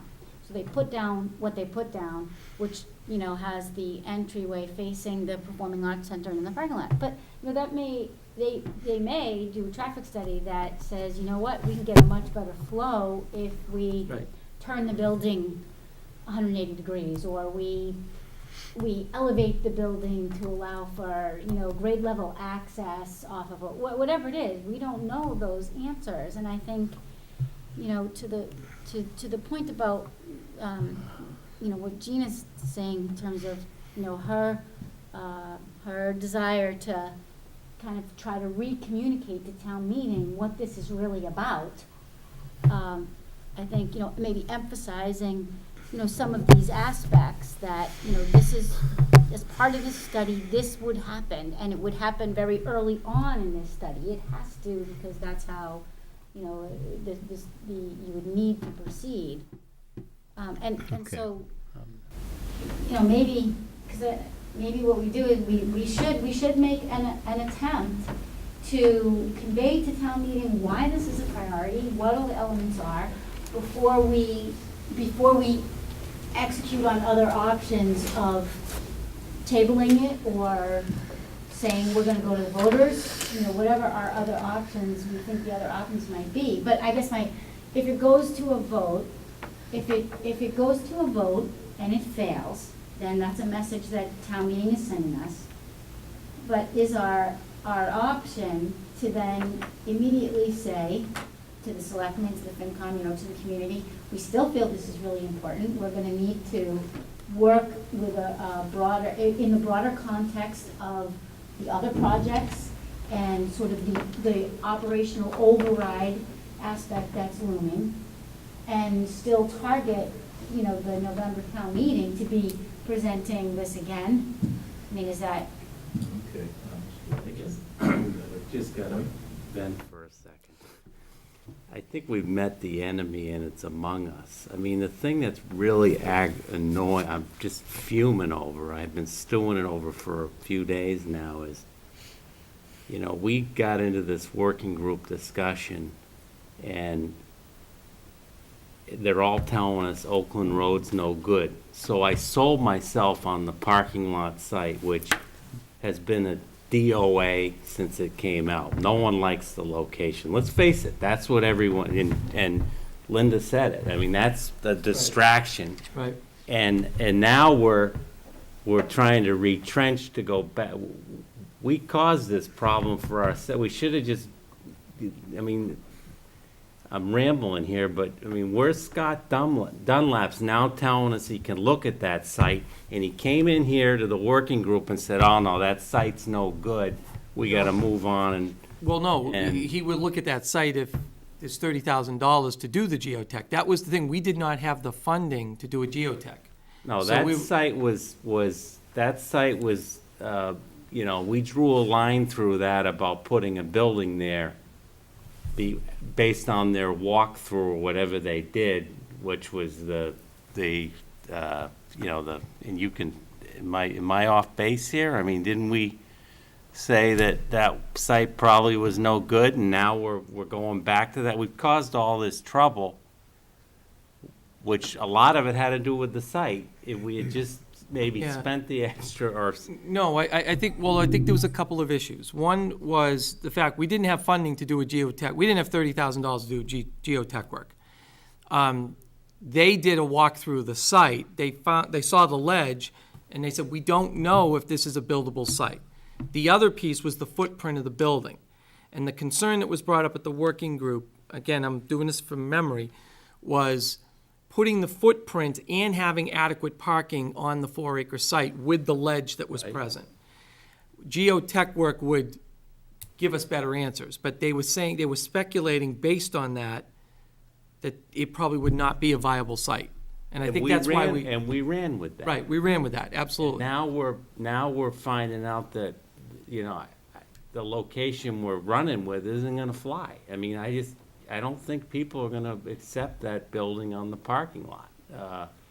So unless we figure out a way to make that Oakland Road location work, whether it be a different type of building, I don't Right. know. Well, no, I think, Or- but I think you can't go any And further. we can't bundle that all up by November town meeting. We don't, I mean, we're talking about bundling other priorities in a collaboration. How can we possibly figure out what we're gonna need as with this project plus other projects by November town meeting? You know, what would happen, I mean, assuming that it doesn't pass on Thursday, what you're looking at for November is asking for a design study again. Right, no, but what That's I'm what you're- hearing here is we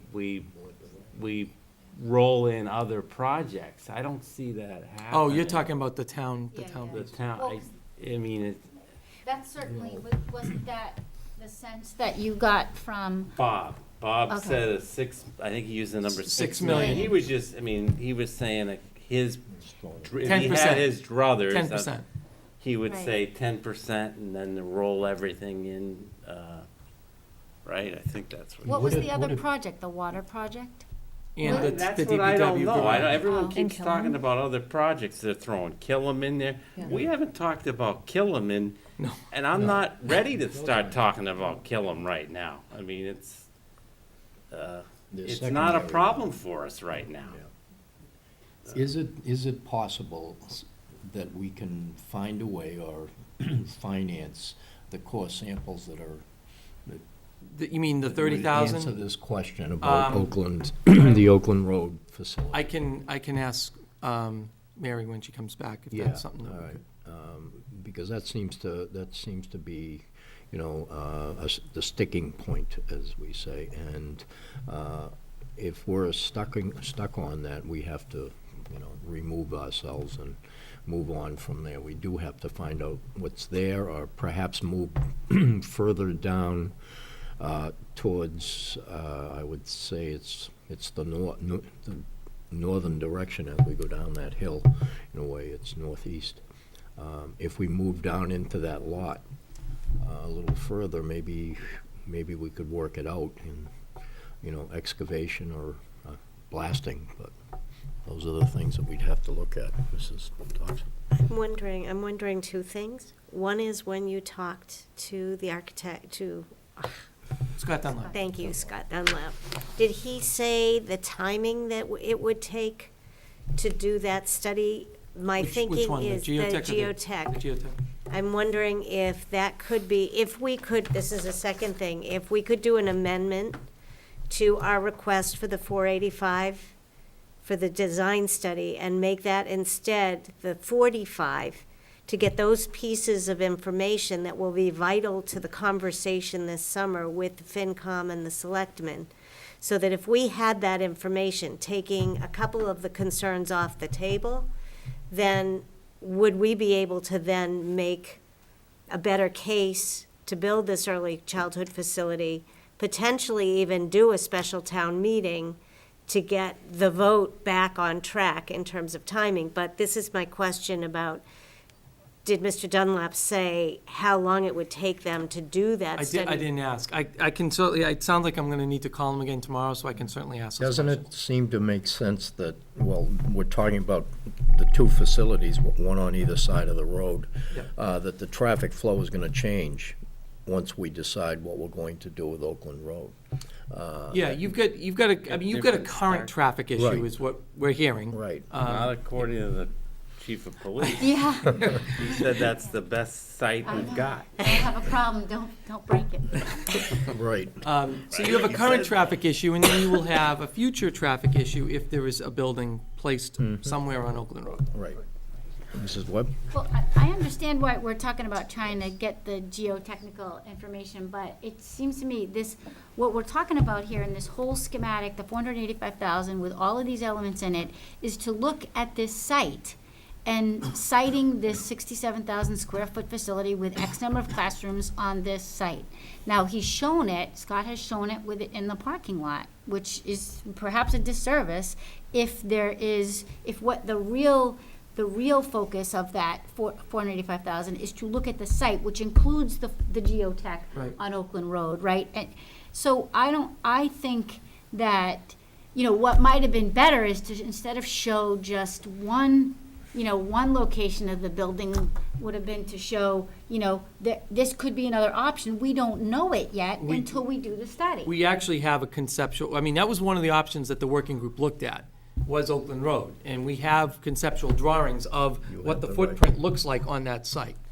The concern was the topography. I think to Elaine's point, though, I think we gotta, tell Scott what we want instead of having him telling us what he wants us to have. We gotta tell him, find a way to put it on Oakland Road. Don't give us all the reasons why we can't put it there. Find a way to put it there. And if there's no way, then that's fine, but I think he's given us a cursory, oh yeah, we have enough money in the geotech to do Oakland Road. We gotta really make sure we need a real, hard look at that site, because I really think that it's dead if it's in the parking lot. Mrs. Dox? I just So I want to make sure I understand this. So when I talk to Scott tomorrow, I'm asking him what information can we get from doing geotech site on the Oakland Road? A geotech survey on Oakland Road site. Will it tell us what kind of footprint we can put on Yeah, that site? and is there enough money allocated to do that? So what would it cost? Does the $30,000 cover that? Yeah. Right, because we certainly don't want to not have enough money to do that. Should we? I think the $30,000 does cover it. I asked him that question today, but I will certainly drill down But I further. think I don't mean to be disrespectful, but I think he's just, yes, oh yeah, that's all. I don't think he thinks we're serious about going over there. Okay. So could we for Thursday night, and Jean actually has the statement sort of drafted and that could pull in some elements that we've been talking about why this is important and why we're going to persevere Thursday night and say we need to go forward with this, because that's our obligation as a school committee and what we need to do for this school district and the students of this district. But should we have Scott present in terms of what we're asking for the schematic design, like focus on, we're asking the money for this design element and where it's the Oakland Road site. And have him show if there was another option that showed, another scenario on this site that depicted a possible structure on the Oakland Road side. Why could we say, this would be an aspect that we would be looking at as part of this design study? And the money is there in this study to basically look at that option. Are we going to be seen as, rather random and capricious, where we jump from one perspective to another perspective across the street? And are we going to keep that up every time they say no to us? We have to be really firm about, it does show I that we're did unsure. communicate It shows insecurity. I did communicate last night that part of this design study would look at Oakland Road Right. as a potential Yeah, if. but it wasn't No. Yeah. It isn't a definite, or not in anybody's mind there. The other, Is she waving her hand again? It was. The other two questions to ask Scott Scott, yep. would be the timing, whether it could be, the study could be done, the survey could be done. The timeline, so how long would it take? Yes. Yep. And also, I know on the options, the list of options, it also had an estimate for the cost. So. Of what? Of the building, an estimated cost, of the difference that it would cost to put a building there. Am I remembering that correctly? You mean when thought we, on when they the originally, yeah, options. there was a cost, yeah. So my question is, some of the things were ruled out because of the cost differential, but from what we're hearing, it might be worth a couple of $1 million more. I stutter when I say that, but to use that site rather than the parking lot site, people might be willing to pay a little more for that building. Yeah, Then- because of the excavation, it would, It's about what it was. yeah, Right. it's 2 million. So it might be that doesn't make it not viable, it just makes it a little more debt. Yes, Mr. Robbins. I get back to the original question tomorrow, not tomorrow night. Thursday. Tomorrow night I want to watch TV. We have tomorrow night off, there's nothing we have to do. Tomorrow night, you can take it off. You can watch TV. Back to Thursday night, there's a lot of ideas come flowing here. I mean, is it more appropriate to respectfully ask to table this and come back at another point when we have our act together in terms of what we're trying to do here? I'm To throwing ask that town question. meeting to table the question. Yeah, and not get into a continuous debate on until we, know where we're putting this thing or what we're doing with it, I Yeah, guess. well, maybe we'll have some answers tomorrow, and Jean has written something, I've written something. Mine is a bit more edgy and less professional. Well, that's just us. But I still want to do it. I don't know if it's going to do us any good, but Well, perhaps maybe we should, it takes the initiative back, and I think that is part of this. So, Jane, you were first. Thank you. I want to thank Chuck for saying that, because I think you've just articulated something I've been struggling with. But I think the fact that we're having this discussion right now I think we are in a better position as a school committee to respectfully ask to table this. This is my current thinking.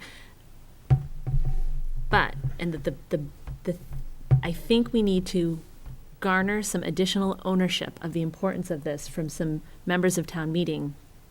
So I think that tabling it isn't, and the school committee is going to go back, and we're going to figure out what the next, we've done this a couple of times now.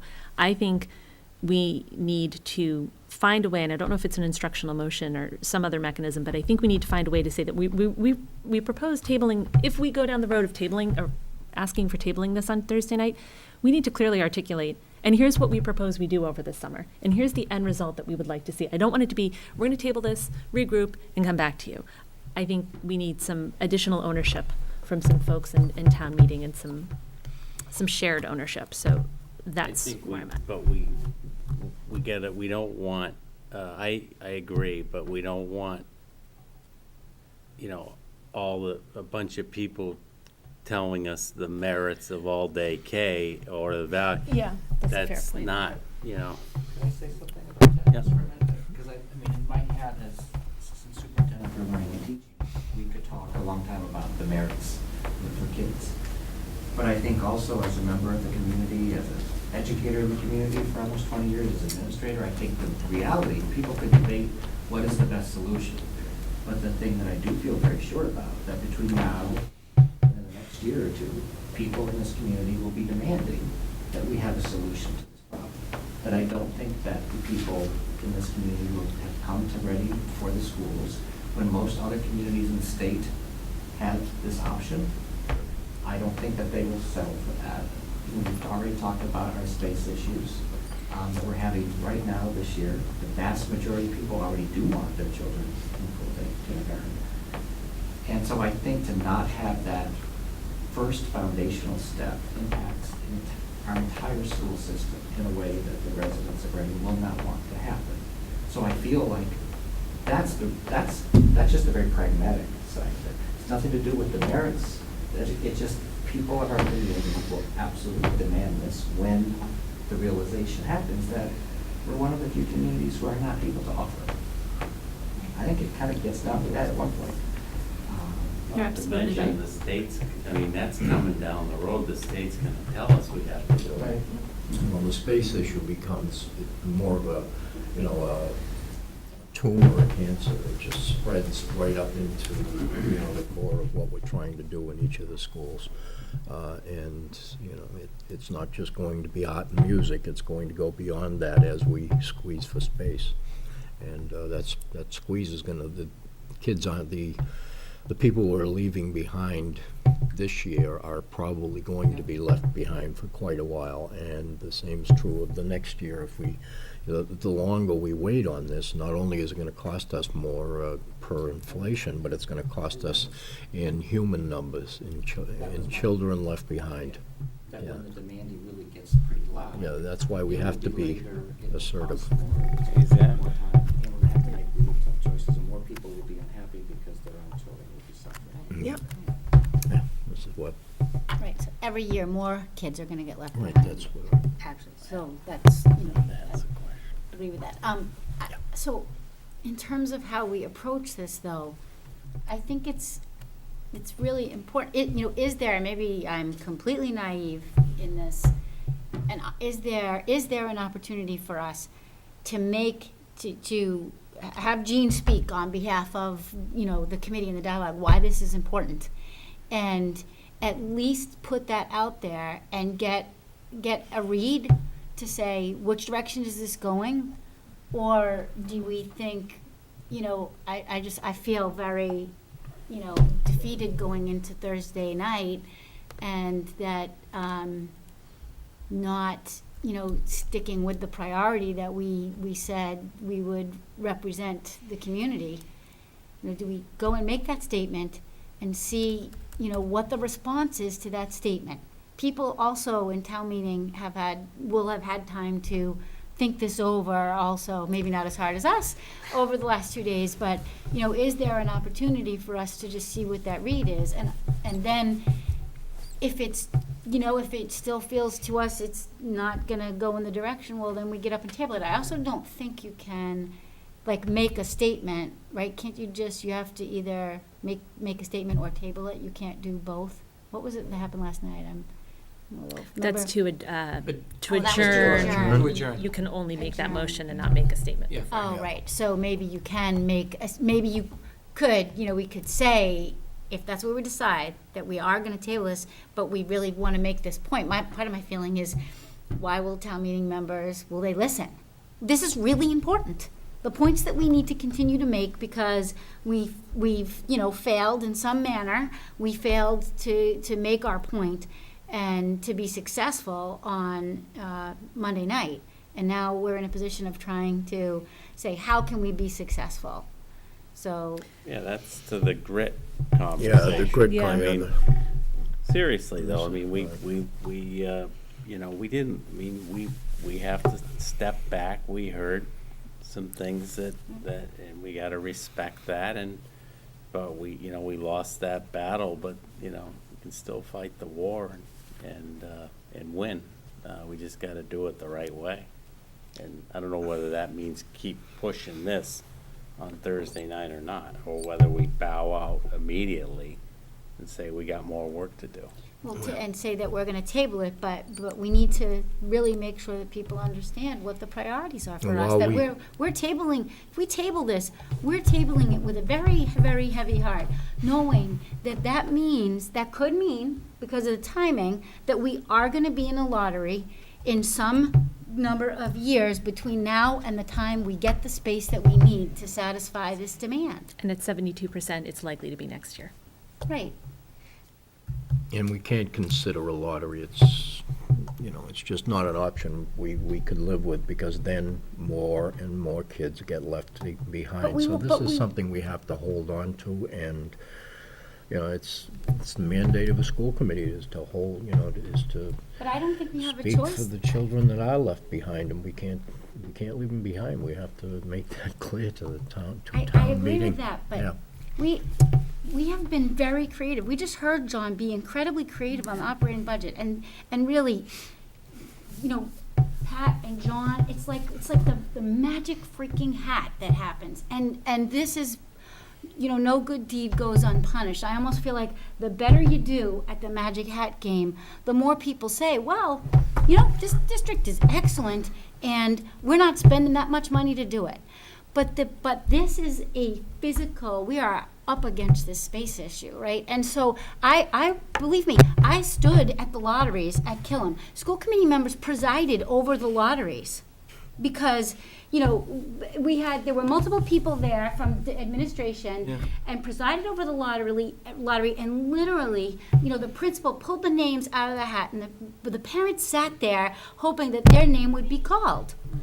Do I want to do that again? No. But we have a coordinated program review that says we're not meeting our state requirements on SPED, right? I mean, so there's just going to come a time in the next couple of years that we're not going to be able to, currently this year we're committed to those 72% because they put their money down. I frankly don't see that we're going to be able to make 72% next year. I don't see how we can do it with the other demands on our space and programmatically. And, Mr. Moni's sitting here. I know programmatically there's things that we need to do at the high school around math that require space, right? Maybe we should have a room here at the high school where teachers can be available all day, any period, for students who want to come in for tutoring so that they don't have to have paid tutors or they don't have to use Khan Academy. But we need a space for that. And we might need 0.2 FTE to help support and staff that room somewhere along the way. These are the things that we need to do. We are up against it. Sorry.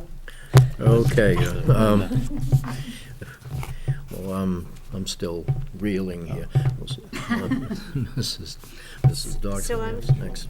I'm feeling like, just to clarify, part of what I was talking about before is that an option to downright tabling the motion would be to make an amendment and to meet people with their concerns and say, okay, we'd like to amend that 485 now to ask for the 45,000 that it would take to do the traffic study and the geotech study, so that when we meet during the summer, and I'm crossing my fingers on the timing, that then we can have some of those answers when we enter the discussion about the town priorities, because then we might have some more of the answers that appease the concerns.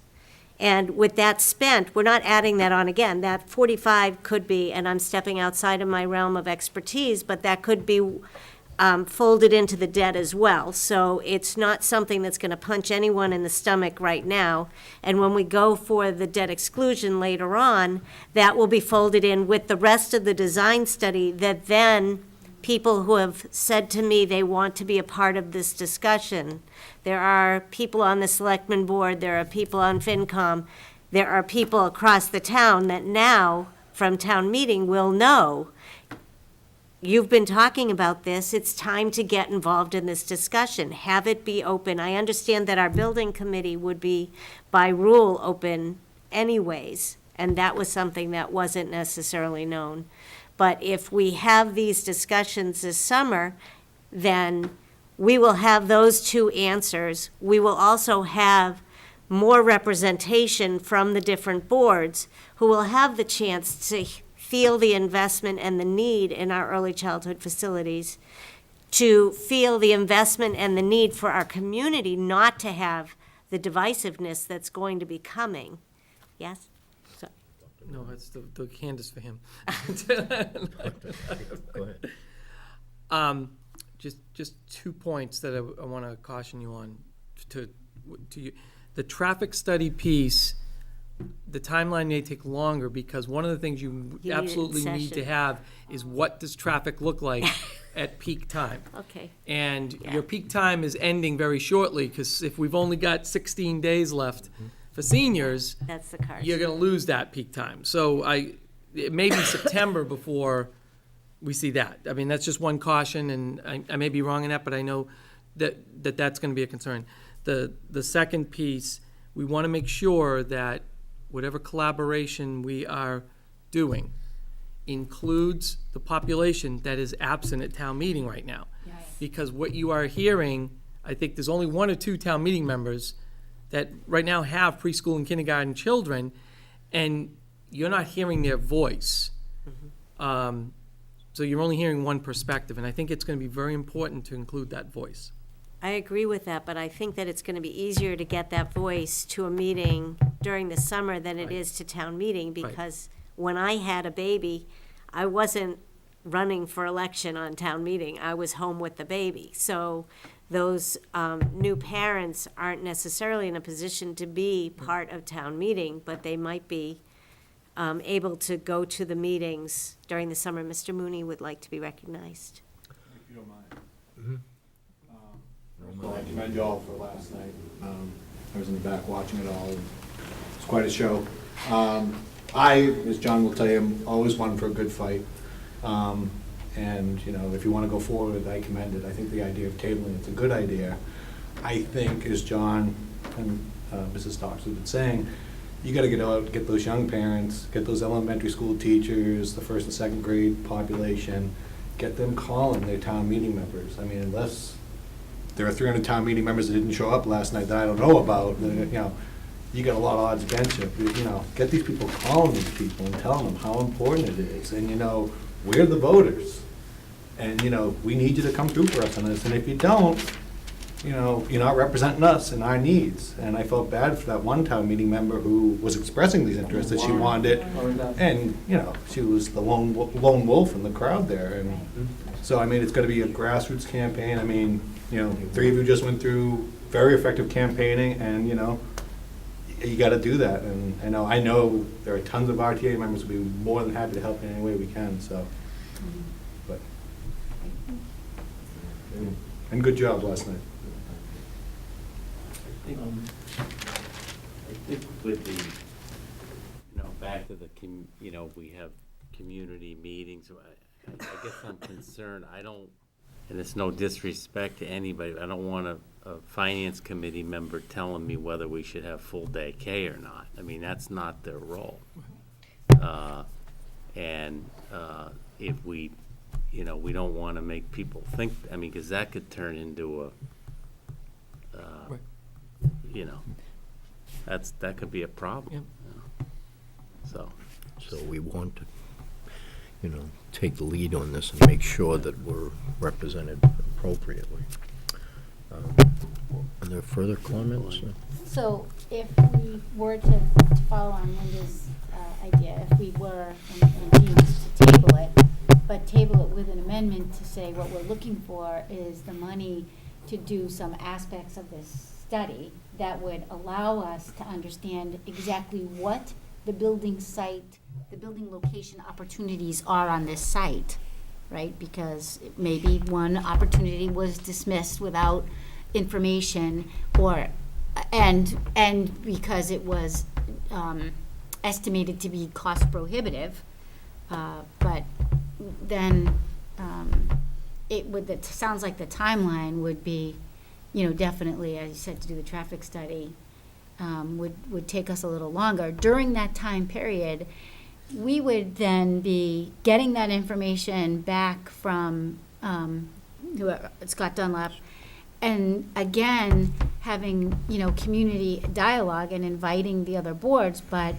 are we, you know, I don't think it's necessarily like our responsibility to lead the effort on, we should be packaging all this in terms of operating override and water project, and, you know, that's not our responsibility. But if the selectmen have felt that they were out of the loop or didn't have enough information over the last 2 years, and some of them are newer than that about this project, with the FinCom members, we don't want to be in that position again, right? So between now and then November town meeting, we just need to have a process that engages the community members with those people on boards and town meeting, so that that group is interacting with the community members that value what we're trying to achieve.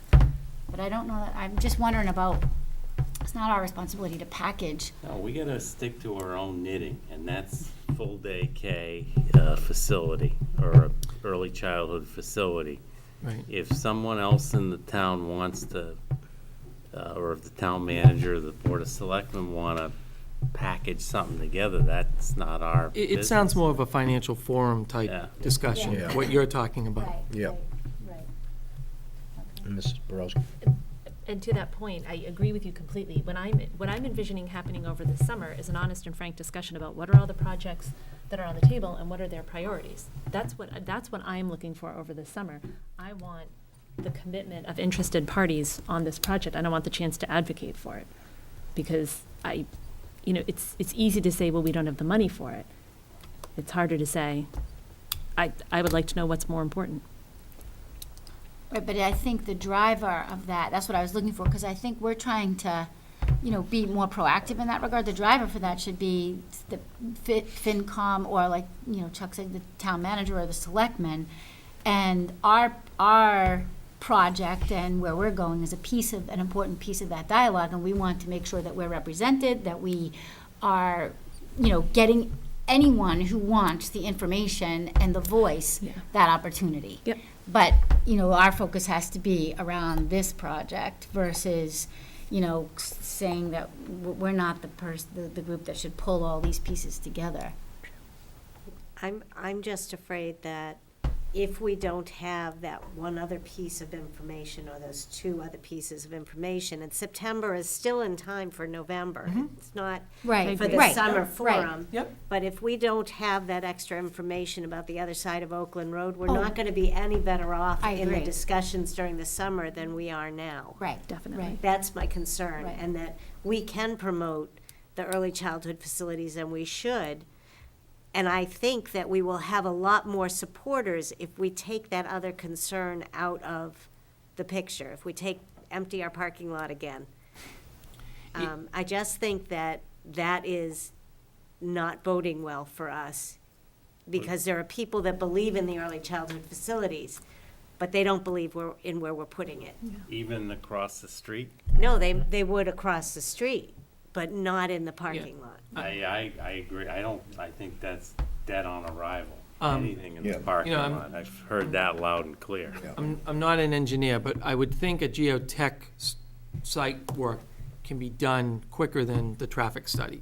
And I'll verify that tomorrow. So, So- and that to me is the more important information right now that you need. Right, I just think it's also good to acknowledge the concerns that we heard loud and clear Right. about the traffic. And so if we were to package in an amendment those two, acknowledging that the traffic won't obviously be done until the kids are back, that would be a piece that, a much smaller amount of money for people to swallow in preparation for the bigger decision. But if we table it completely without any of Yeah, that, I I don't agree. think we're any farther ahead. I don't think we have a leg to stand on this summer. I agree completely. So I think it's a I good just approach. don't think that tabling it point blank is, personally, I don't think that's the answer, because then I think we're saying, well, we don't have anything to offer you. Well, who talked about, did a lot of people complain about the traffic at the community meetings you had?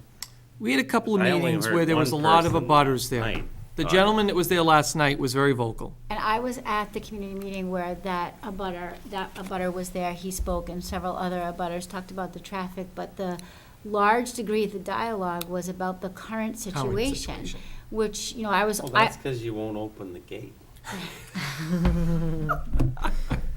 open the gate. Kids are always asking I about don't know it. if it's opening the gate that's the issue with that.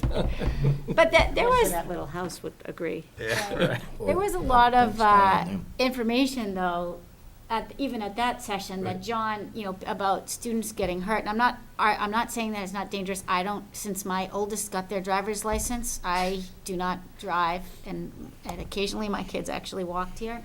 But there was information there that John couldn't corroborate with the safety, Right. with public safety and the police. We People were asked, saying and there were no that accidents that we were hearing of. students had gotten hit. It was a very energetic session for 2.5 hours Yes, that it was. night. But again, people were, in general, people wanted to move forward with this and wanted the center and weren't even, like, definitely not the parking lot. But it was, we're very, very concerned about the traffic, and locating a building there is going to, how is that gonna make it better? And so I think this is a good place perhaps for us to be. And again, I think, maybe Jean's got something drafted already, and maybe You've that been could reading be- over my shoulder. I have, putting my glasses on and reading it. Maybe that's an opportunity for, Jean to sort of pass that around and us to give some input as to, this is a statement to be read as part of a motion to amend the amount in this regard. I think we should just really make sure with Scott that this amount of money will really do what we really need. And not, I guess, shortchange those other parking areas either, because eventually we'll have to know potentially about those. Yep. So we don't want to be adding more money to it later. Right. Because it doesn't cover those parking lot Exactly. sites. So if he would say we need an additional $5,000 for something. The suggested additional lots to come up with. One of them would have been the Rise Playground. Correct, Yeah, right. okay. I assume they should know what's underneath all that right now. Yeah. Yeah. And I think we should have a pretty good handle on what's underneath all those proposed sites, other than, It used to be the swimming pool yeah. with the rise. So there might be some Pool. concrete, But I- but that's not But I ledge. think if we move, if we're talking about potentially moving the building over to the Oakland Road site, we're not gonna need to use those other parking areas, I don't think. Yeah, that's a good point, because you're not losing the We're not 141 losing that spaces now. Right, performing that's arts correct. space. Oh, that's true. But you need the But you'll need spaces for that spaces. building, right? Yeah. Well, Yeah, I'm the question is assuming how there's many some spaces. over there where it There is. are still need areas to in the add. schematic where that would be fine. Kevin, I can't remember, there was some over there, right? Yeah, there was enough for staff, but I don't think there was much more than that. But if you do, yeah. Okay, Okay, so do we need well, we need to then make a motion to amend, for us Thursday night, to propose an amendment to our motion, article. Would we do that right away? Is that what we're deciding to do? Or do we allow it to some conversation to see which way it goes? I don't know. With the rules of order, I'm not experienced enough to know if we are in jeopardy because someone else might make a motion to table it, and if we don't have a chance, Do we? Sorry. especially now that we've been televised Do about we what our have plans time? are. Do we have time to, is it too late to meet before town meeting to kind of get our game plan together? Yes, yeah, we've passed the 48-hour. Oh, so we have to take a vote or decide tonight. Yes.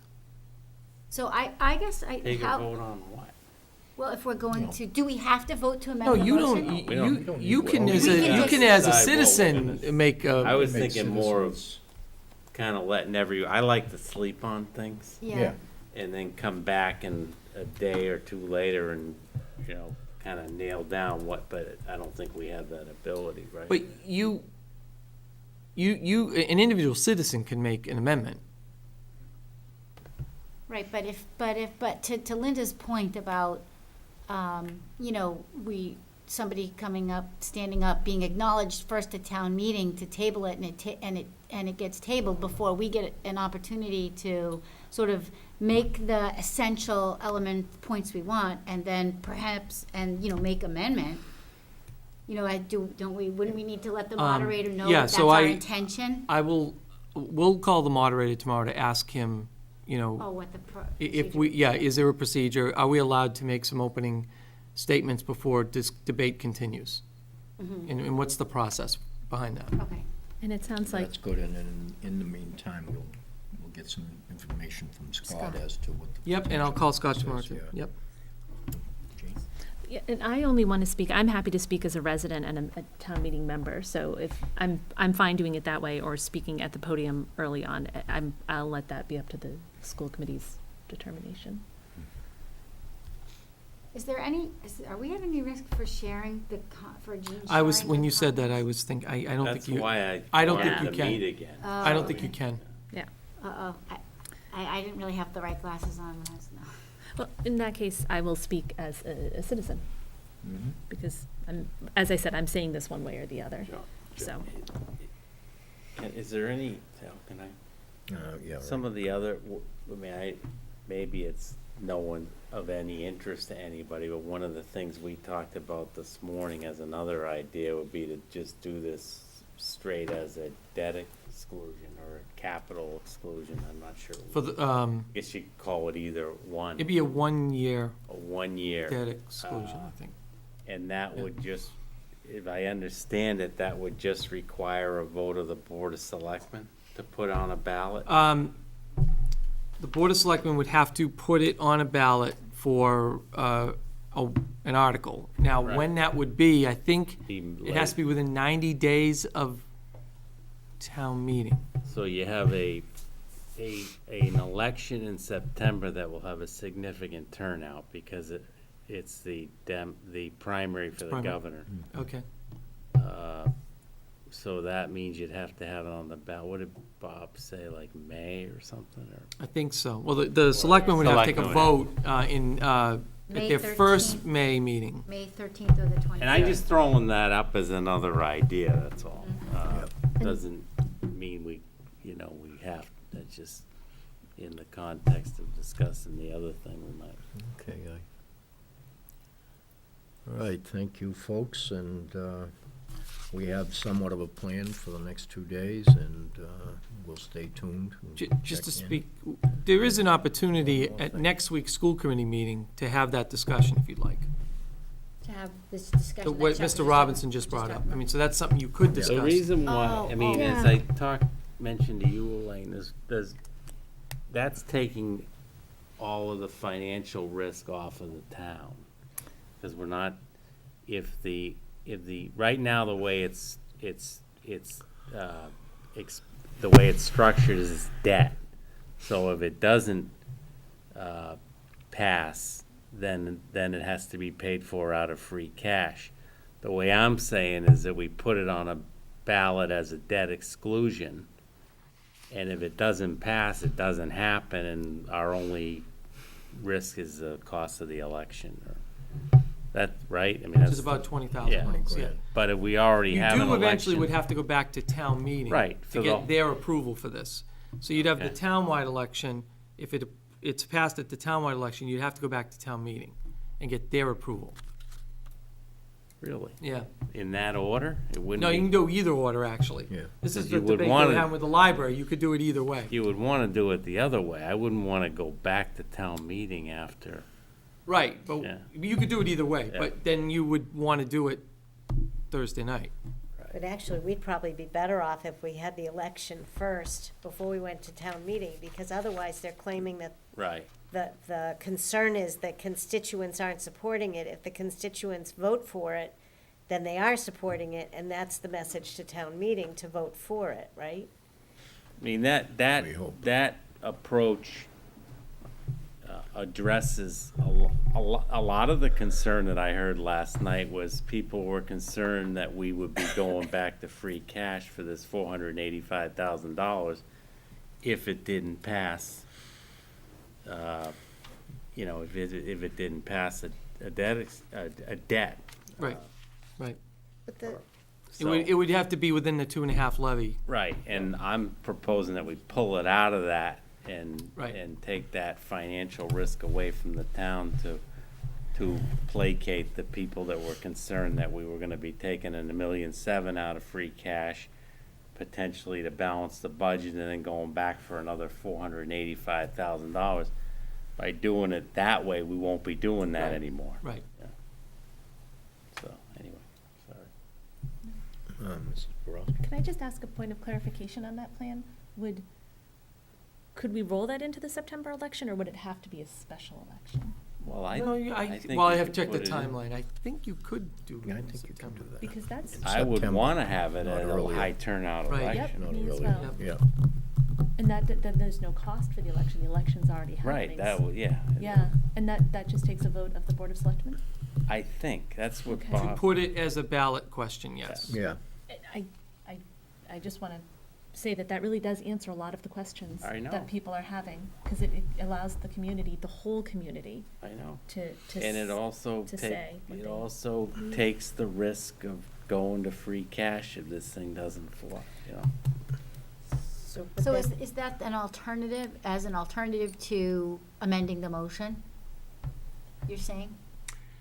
You would have to amend if you're gonna do this at town meeting, you'd have to amend the motion. Right now, currently it's out of debt. You'd have to say through a townwide debt exclusion override. I think that's, because Bob did send us that information in an email.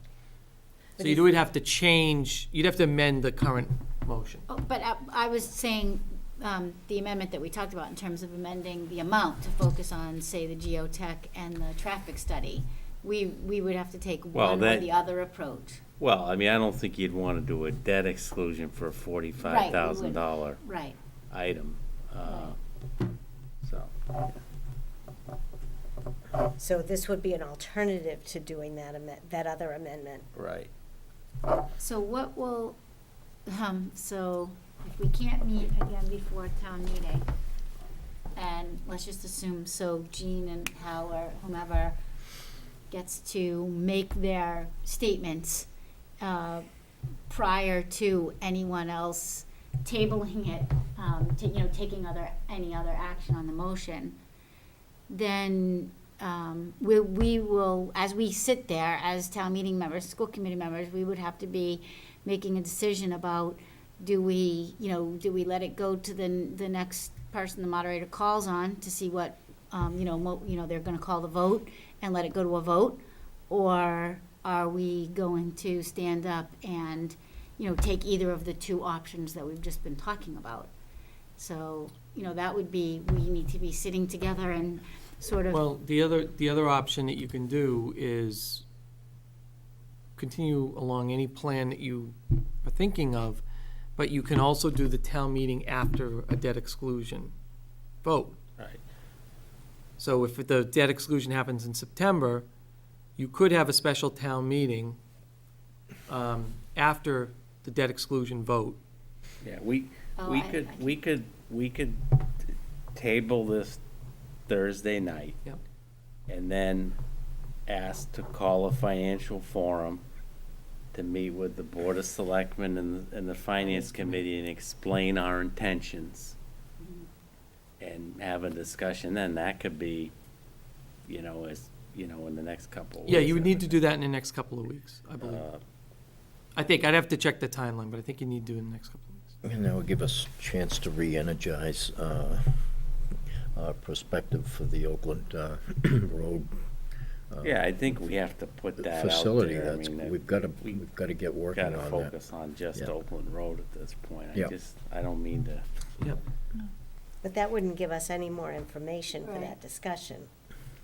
It wouldn't No, but give I us- think it will make a lot of people a lot more happy that we're not focusing on the parking lot anymore, and they may give us a little more leeway to look at the Oakland Road. I don't know, just. Yeah. I guess. There seems to be some give there, as you mentioned. There's more of a flex feeling out of that they're willing to look that way. I've talked to a few people who feel the same way. Yeah. So what exactly does, a negative vote at town meeting of the current motion, the current article, do? In terms of, if we don't table it and it goes to a negative vote? Then we still have the option that we're just talking about saying we'd like to take that to a debt exclusion and call FinCom together, or does that? Well, you risk if town meeting gives a negative vote, that the Board of Selectmen could look at that. I'm not speaking for the Board of Right, Selectmen. and say that we're And not gonna say, do well, that town 'cause meeting didn't meeting's- support this, why would we put this on a townwide Right. ballot? Okay, so we need to either table it outright or go forward with an amendment on the amount. Yeah, there's two things two different options we're Right. talking about. Kevin, do you have I'm sorry, I don't mean to put you on the spot. Do you have a opinion one way or another? You know, the only thing I would say, you'd have to find out, because you would, if they classify it as you're substantially changing it, if you're saying you want to amend it to go over to Oakland Road and just do the 45,000 part of it, they may see that as being a substantial enough change where they won't allow the amendment. If there's a substantial enough change to, as an amendment, they're not going to allow it. That's the only thing I was thinking as you were saying it. But I don't know that to be 100% true. You probably need to talk to Alan. What about Plan B, to just table everything and go to debt exclusion? For the 485? On a townwide vote, you mean? I agree with you to the point where it definitely alleviates the town side of worrying about that 485 coming out of free cash eventually. And I guess that's a decision that, you know, your committee would have to make on whether they think that the town's gonna vote it, you know, up or down as a project. I think you'd still have to put, the proposed site as part of it, right? So you'd be putting forth the proposal of it in the parking lot. I don't know if you can go in the parking lot and/or Oakland Road for X amount of money. That'd be the question. I mean, I think one thing that we need, I think one piece of information that we need is there funding available within your budget for the geotech? You mean the leftover, being the budget that we've been using now? Yeah, no, so that's a question I would have to ask Marion when she comes back. You mean the budget that's already in place for AI3 services? Yeah, I don't know the answer to that question, so I would have to get that information. Right, because I can't see that we, even to go with the debt exclusion route, Chuck, we need the information that allows us to know, you know, that Oakland Road is viable. Right, and the debt exclusion was gonna pay for that study to do that. Right. But if you wanna just carve out everything else and just do a geo For now. for now. It seems like we have to do that. And then the concern would be that if we wait till September and the election to do that, the ballot decision, and during the summer, the committee, the financial forum works on the priorities, they're not gonna have any more information. They're gonna make their decisions on what the priorities of the community are. And it might be a moot point what we ask at the ballot, because if they've decided the priorities are X, Y, and Z for the community and the early childhood facility is not one of them, then there won't be the money or the opportunity for the override, the debt exclusion for the early childhood facility in September, right? But in terms of an amendment to the amounts are already in there, right? The 30,000 and the 15,000? It's part of the 485. It's part of the 485, so in terms of us making an amendment to, amend the amount, maybe that would, because it's already broken out, is it already, maybe It's not broken out, and I showed a slide that breaks it down. okay. It's not broken down. It's not broken out in the article text. right? Well, we'll know a little more But tomorrow. if it is a piece of it, I mean, maybe that's, I guess, a Yeah, question. bring it up to Alan, he'll tell you. Yeah, we So we can. could just say we're doing a piece of the design study, and this is what it is, and this is what it would cost. Right, and I think you can change the total to a smaller amount. Right. Right. But That's an amendment. I think that you're gonna get an objection from, maybe not, Bob's not gonna wanna do a $45,000 debt. Will probably just, so that means that some type of wording is gonna have to be changed to Right. use Right. 45,000 So in free I cash. can check with the town manager. Yeah. Okay.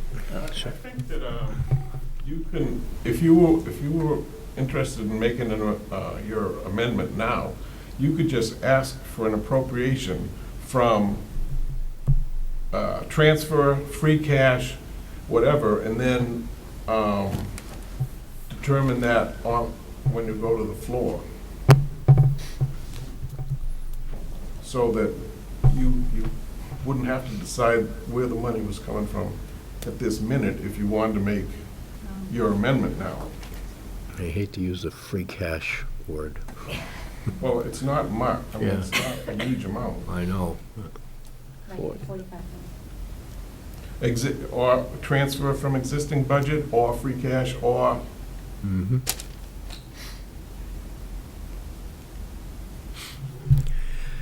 Okay. So you, So we can, we have minutes here. We do have minutes. Perhaps we, how are you going to present anything? we have decided within the next 24 hours to get, some critical information from AI3 and from Bob LaLasha, and we'll also be talking to Alan Foles. Right. Right. And vote when? We don't have to vote. Again, I think, We don't have to as an vote. individual citizen, Yeah. anyone can make. We can make the amendment without representing the committee. Yes. And just to clarify that, I feel like the decision was made kind of by consensus. As a committee, we're not going to do anything. As a committee, we've had this discussion, I feel, my sense now is I'm moving forward as an individual town meeting member. I'm not comfortable that I understand, what will happen, and sort of the order. I mean, I know you said talk to the town clerk, because I want to be proactive about it, and I think, making sure that the school committee members get recognized to speak, if our intention is to alter the motion, to make an amendment or to table it, right, to do something with this motion, then I would think that, we should then, in terms of being respectful of town meeting's time, say what we're going to make an amendment to this, or we're going to table it, but we'd like the opportunity to have the committee members speak to, this article, why this is important to the community, and then make the motion. So that's what I'm not quite understanding, how we decide without, I'm not comfortable just necessarily going there and then saying, whether some other town meeting member stands up and makes a motion that gets acknowledged and voted before we even have an opportunity to say, this is why this is important. And if we can't meet again before town meeting. Yeah, you can't meet before town meeting. So let's go back. So if we table this thing, Right. it sounds like we can probably figure out where to find 45,000 after tomorrow night. So we asked this to Most be likely, tabled. yes. There's no vote tomorrow night, no negative vote, no positive vote, it's tabled. That is Then correct. that doesn't mean that doesn't mean we stop working. We then reconvene and figure out how we're gonna get the $45,000. Right. Whether we have to go to the FinCom for a free cash transfer or reserve Right. funds transfer, or whether we still have money in the budget, we can do that after tomorrow night. Right. I think what I heard Ms. Borowski say, though, is you want to make sure that if you're going to make a motion to table, that there's a point made as to why this is Yeah, happening. Exactly, yeah. And that it's not just happening cold and we move on to the regular town meeting again. Right. So, I think that's, Yeah. yeah. That's what, I mean, I'm not saying we're taking our toys and going home, we're taking a step back and figuring out what the next steps are. But I would be even more specific than that in terms of, we have realized these are the primary concerns, and those can actually be resolved with a portion of this design study that we might be able to be creatively finance. So we're going to table this, go back and see if we can figure out where to, my issue is that here's that magic hat again, where, Yeah. we don't have enough money for our schools and we're cutting staff, and yet we're gonna find 45,000, which is 10,000 less than a staff member that we were just talking about saving the But Java. it's already been allocated for this Yeah. purpose. It's in a It's budget in another for. part of the This is budget. a So I different think we fiscal need year. I Yeah. think we need to include that information, I think. Yeah. Just to make sure that this magic hat is not so magic, Yeah. that people know it's not Yeah, instead of. I don't think I want to keep using the word magic hat, because I think that denotes something else. But I think I need to talk to Scott Dunlap tomorrow to see, Yeah. is this a realistic thing? He, as I mentioned, he had some concerns about doing these tests separate of a design study. He wasn't saying no, that wasn't a good idea. He just had some concerns, you know, because it's all interrelated. So I just need to make sure that for this amount, this is what we're going to get. It's going to get you the information you need to make a decision on, is Oakland Road site a better site? Mrs. Wood. So then I sort of feel like what we should be doing here is making a motion to say that Ms. Borowski is going to make a statement on behalf of the committee, which will include a motion to table it and, you know, provide the reasons why, the background why. Because, you know, we don't want to use up any more of town meeting's time. If Yep. this is our intention, we would like an opportunity to really, I think, clarify some of the key points that we feel we probably did not sufficiently get across on Monday night. And we heard, we've listened, and this is the action that we're gonna take. So, you know, that's why I feel like, I mean, I would like to move in that direction. So I'd like to make a motion that we have Mrs. Borowski speak on behalf of the school committee on Thursday night at the opening of town meeting, provide the background and the genesis of all of our dialogue of what's critical, and table the motion, Propose to table. propose to table Because the the motion. moderator could Yeah, say no. so that's a motion, I just made a motion. Hope somebody wrote it down, Linda. I didn't write it down. No, no, this Linda. No, you don't have to be there. Not this time. Did you write it? First of all, I Thank you, think we'd Linda. like to read that. Yeah, if I may. When we can. Yeah, if I may speak to that, I appreciate deeply the vote of confidence you just put in me, very much. I think that somebody from the school committee should speak to this and should make the motion, if that's the direction we decide to go in. I think it needs to be the voice of someone on the school committee. I have absolutely no preference that it be me or anyone else. I think Hal is bringing up the concern is that there's no vehicle through which to, unless we do it here right now, there's no vehicle for us to work together to make sure that that statement reflects the wishes of But the committee. that's why I was making the motion, because I thought that would provide the vehicle, because the Oh, statement. okay. Okay, the statement is currently drafted, we have to refine it, but this is, you know, why can that not be refined outside the meeting? I don't think you can. Can we give the statement to Dr. Doherty to refine? Well, I mean, what can we, could the one- input is here. You know, we're sort of in a pickle here in terms of. It's 10 o'clock, so I certainly don't Yes, want to it be is. expanding this meeting. I can read it right now. Okay, and then, And then you then can. we have minutes. You can add, well, or we can skip it altogether and not, but I think We there's a don't skip it. No, danger we do in. have to listen right now, if you could read it. Can I ask before we do that, is there any desire, are we the only two who would like the school committee to make a statement? Or is that perhaps something the school committee's not interested in? I don't want to waste time. Well, I feel very If we are- strongly that we need to make a statement. If we are to I table, yes, I we have to agree give a with you, reason but I to don't do that. want that statement to turn in again to the merits of full-day kindergarten. That's not what town meeting should have been doing the Okay. other night. And that's precisely what I go into, so No, perhaps. that's, no.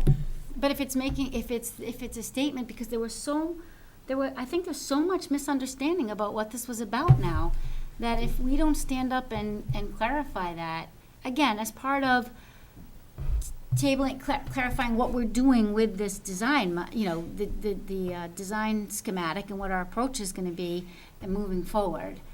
You know, and that's, I didn't put my glasses on now, so I can't read it. you know, that's part of this, I think, as part of tabling it. But And Jane? if I may, now from hearing this discussion, it sounds like perhaps every member, if the moderator would tolerate it, perhaps every member of the school committee should have the opportunity to say what they need to say, but have the motion just be a straightforward, as Chuck was saying, a straightforward motion to table with the proposed amendment. Yeah. But I don't think town meeting's gonna like that. Yeah, that's a good point. They're, you know, to make one statement and table it. I don't think they're on ready behalf for of more the committee. education on the matter, though. I don't Yeah. think this, I don't think They the got tone an of- hour and a half presentation. Yeah, they've had the education, at least this sitting does, and. But I think people still had that's left us- questions. Yeah, well, they have People some didn't questions, People didn't but, understand. I mean, not, you know, people that I know really well who are in town meeting and our town meeting members still really didn't quite understand the nexus of why this is important. And I tried to have dialogues with some of those folks today. And I did glance at this and felt like it's very succinctly worded. I feel like it needs to be said maybe one more time, but. okay, that's not a bad Can I make thing. I do think it's important that there is a representative from the school committee making an opening statement. I can check to make sure tomorrow that that's allowed. And then, you know, a motion can be made to table. Because you need to speak as one voice. If you start speaking as 6 voices, I think that's gonna No more, confuse yeah. town meeting even more than they're already confused. So I would recommend that, you know, it sounds like Ms. Borowski has put some thoughts to paper and take the next 5 minutes? 5 minutes? Is it 5 minutes? Yeah, oh gosh, yeah. To read it, so at least you can get an understanding of the basis, and then maybe the chair and Ms. Borowski just work on fine tuning it. That is permissible. Wonderful. I also think that the way we've always operated, the way that our budget is set up, the way that I'm now a member of the committee, approach the problems is with philosophy as well as numbers, and that understanding the project is intrinsic to approving it. And so I think that's why Dr. Doherty approached it the way he did, explaining the importance of full-day kindergarten. So even though technically town meeting doesn't need to understand that, their job is just to approve No, money. but but- I'm saying shouldn't be questioning it. Not that they don't need to understand it, but questioning the values of it is what I meant. So, that's different than understanding it, but then getting up and saying we don't need it, you know, that's a different, that's beyond being, educated on it, then, that's what I was saying. I It's wasn't less than- saying we shouldn't less than not educated. tell them what it was about. I'm just saying that it's then not up to them to start saying, well, you know, what are you using those classrooms for, or what, you know, that those types of comments. That's all. Yep. Jean, would you like to read that? Sure, and I'm not going to read it. I'm going to propose an outline. I think Okay. the chair should start by, my idea is the chair should start by re-articulating why the school committee voted 2 years ago to support full-day kindergarten in this district and why we have to expand space at Rise Preschool. I think we'd be succinct and clear, but I do think that those key points do need to be reiterated from last night. I think the second point, after we've reiterated that position, is there is a concern about there's a concern about the importance of putting this project in the context of other town priorities, and there are also some concerns about this proposed location. Because we heard those concerns, we support tabling the motion with the proposed amendment. But I do think that first point is important to articulate that those are the 3 points. Here's why full-day kindergarten is important, and it is a reiteration of some of the data from the night before. Here's why Rise Preschool is important, and it's a reiteration of some of the data from the previous night. We do hear the concerns about putting this in context of other priorities. We do understand that there are concerns about this proposed location. Therefore, we propose tabling the motion at this point with the amendment to look into the geotech study to look at the alternate site that generally feels like the community is more supportive of. That's the outline. You don't need to get into specific wording. Reteaching is always important. Oh, and the review is important all Yes. the time, yeah. Really? Yeah. Okay, okay. I think she should read. Mr. Chair. An hour and 15 minutes. Yeah, I No, know. mine was an hour and 15 minutes. That's what I mean. We'll I have time to you. review Well, that. it's ironic too, is everyone who's watching this, so this is preview. For people who are still struggling with the idea, this is a draft as well. This wasn't Yeah. meant to be read tonight at all. Just reading over my shoulder. Yeah, I don't feel like reading. I feel You like don't that's, Okay. no, I don't. I talk about how the parents of this community have clearly spoken with their pocketbooks. When 72% of parents are willing, this is really a reiteration of what we went over last night. But I do think reteaching is important. I think there are some salient points that are being lost when 87% of children in this state are getting full-day kindergarten, and at Reading we're at 72. And every year, we don't do something about it, we fall further and further behind. Right. So with the motion, there was a motion on the table, I don't think it was seconded, but does it allow for, if it's gonna be, statement is gonna be presented, and then we're gonna table the, article, it allows for the chair and Mrs. Borowski Yeah. to work Yeah. together to Absolutely. refine the You can statement have- on Yeah. behalf of the Just- committee. Absolutely. Just, as an. So we can work privately on Yeah, that Of course we absolutely. can, yeah. You need to, Second. the did someone motion. second? I don't know. Yes, would you like to, do we need the motion tonight? Well, there's two parts to the motion. Yeah. The first part The is, first part. there's gonna be a remark made by a single school committee member that represents the whole school committee, and the second is a motion for table. Okay. Second. We have a second. Those in favor of the motion? I'm sorry. there more- Can there's you not read more it again discussion? for me? I might have it. Sure. I'm sorry. To the best that I've got it. Yeah. Move that Mrs. Borowski speak on behalf of the school committee to provide background and genesis of discussion of this evening's meeting and table the article. Do we have to add to? With work Mr. Croft. Work with the chair Together. Work with the to chair. refine Together. the statement. Just add together Mr. Croft Yeah. and Ms. Borowski will, Oh, together, yeah, right at the beginning. and then we can chat through who should do the Yeah. speaking. It may, yeah. Maybe you can get some of my stuff. That's what I'm thinking. It sounds like you had a lot to say too, so we'll No, work together to figure out the best way Oh, to I present had it. things to say, but. Sounds like there'll be a Doesn't good sound like it's balance gonna- struck. It Yeah. does. This is gonna be an interesting Well, collaborative maybe process. a broad spectrum of. Yes. I never actually. Are we all set now with Yeah. the, okay, are You we, all right? did you get that? I got that, thank you. All right. I'm sorry, I was distracted. Those in favor of the motion, please? We have 5. Okay, the motion carries and is tabled for now, I trust. Okay, and we can move on to minutes. Move to approve the minutes dated April 7th, 2014. Second? Is there a second? Second. We have a second, discussion? Seeing none, call for the vote.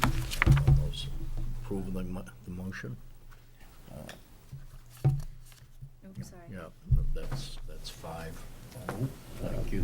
Motion carries. Move to approve the minutes dated April 9th, 2014. Second? Second. Have a second, yes. No discussion or discussion? Seeing no discussion, we can vote now in favor or rejection. We accept the motion, 5-0. Do we have a movement? Motion to adjourn. Second. Second, no discussion, I trust. Aye, and we are adjourned. The bin is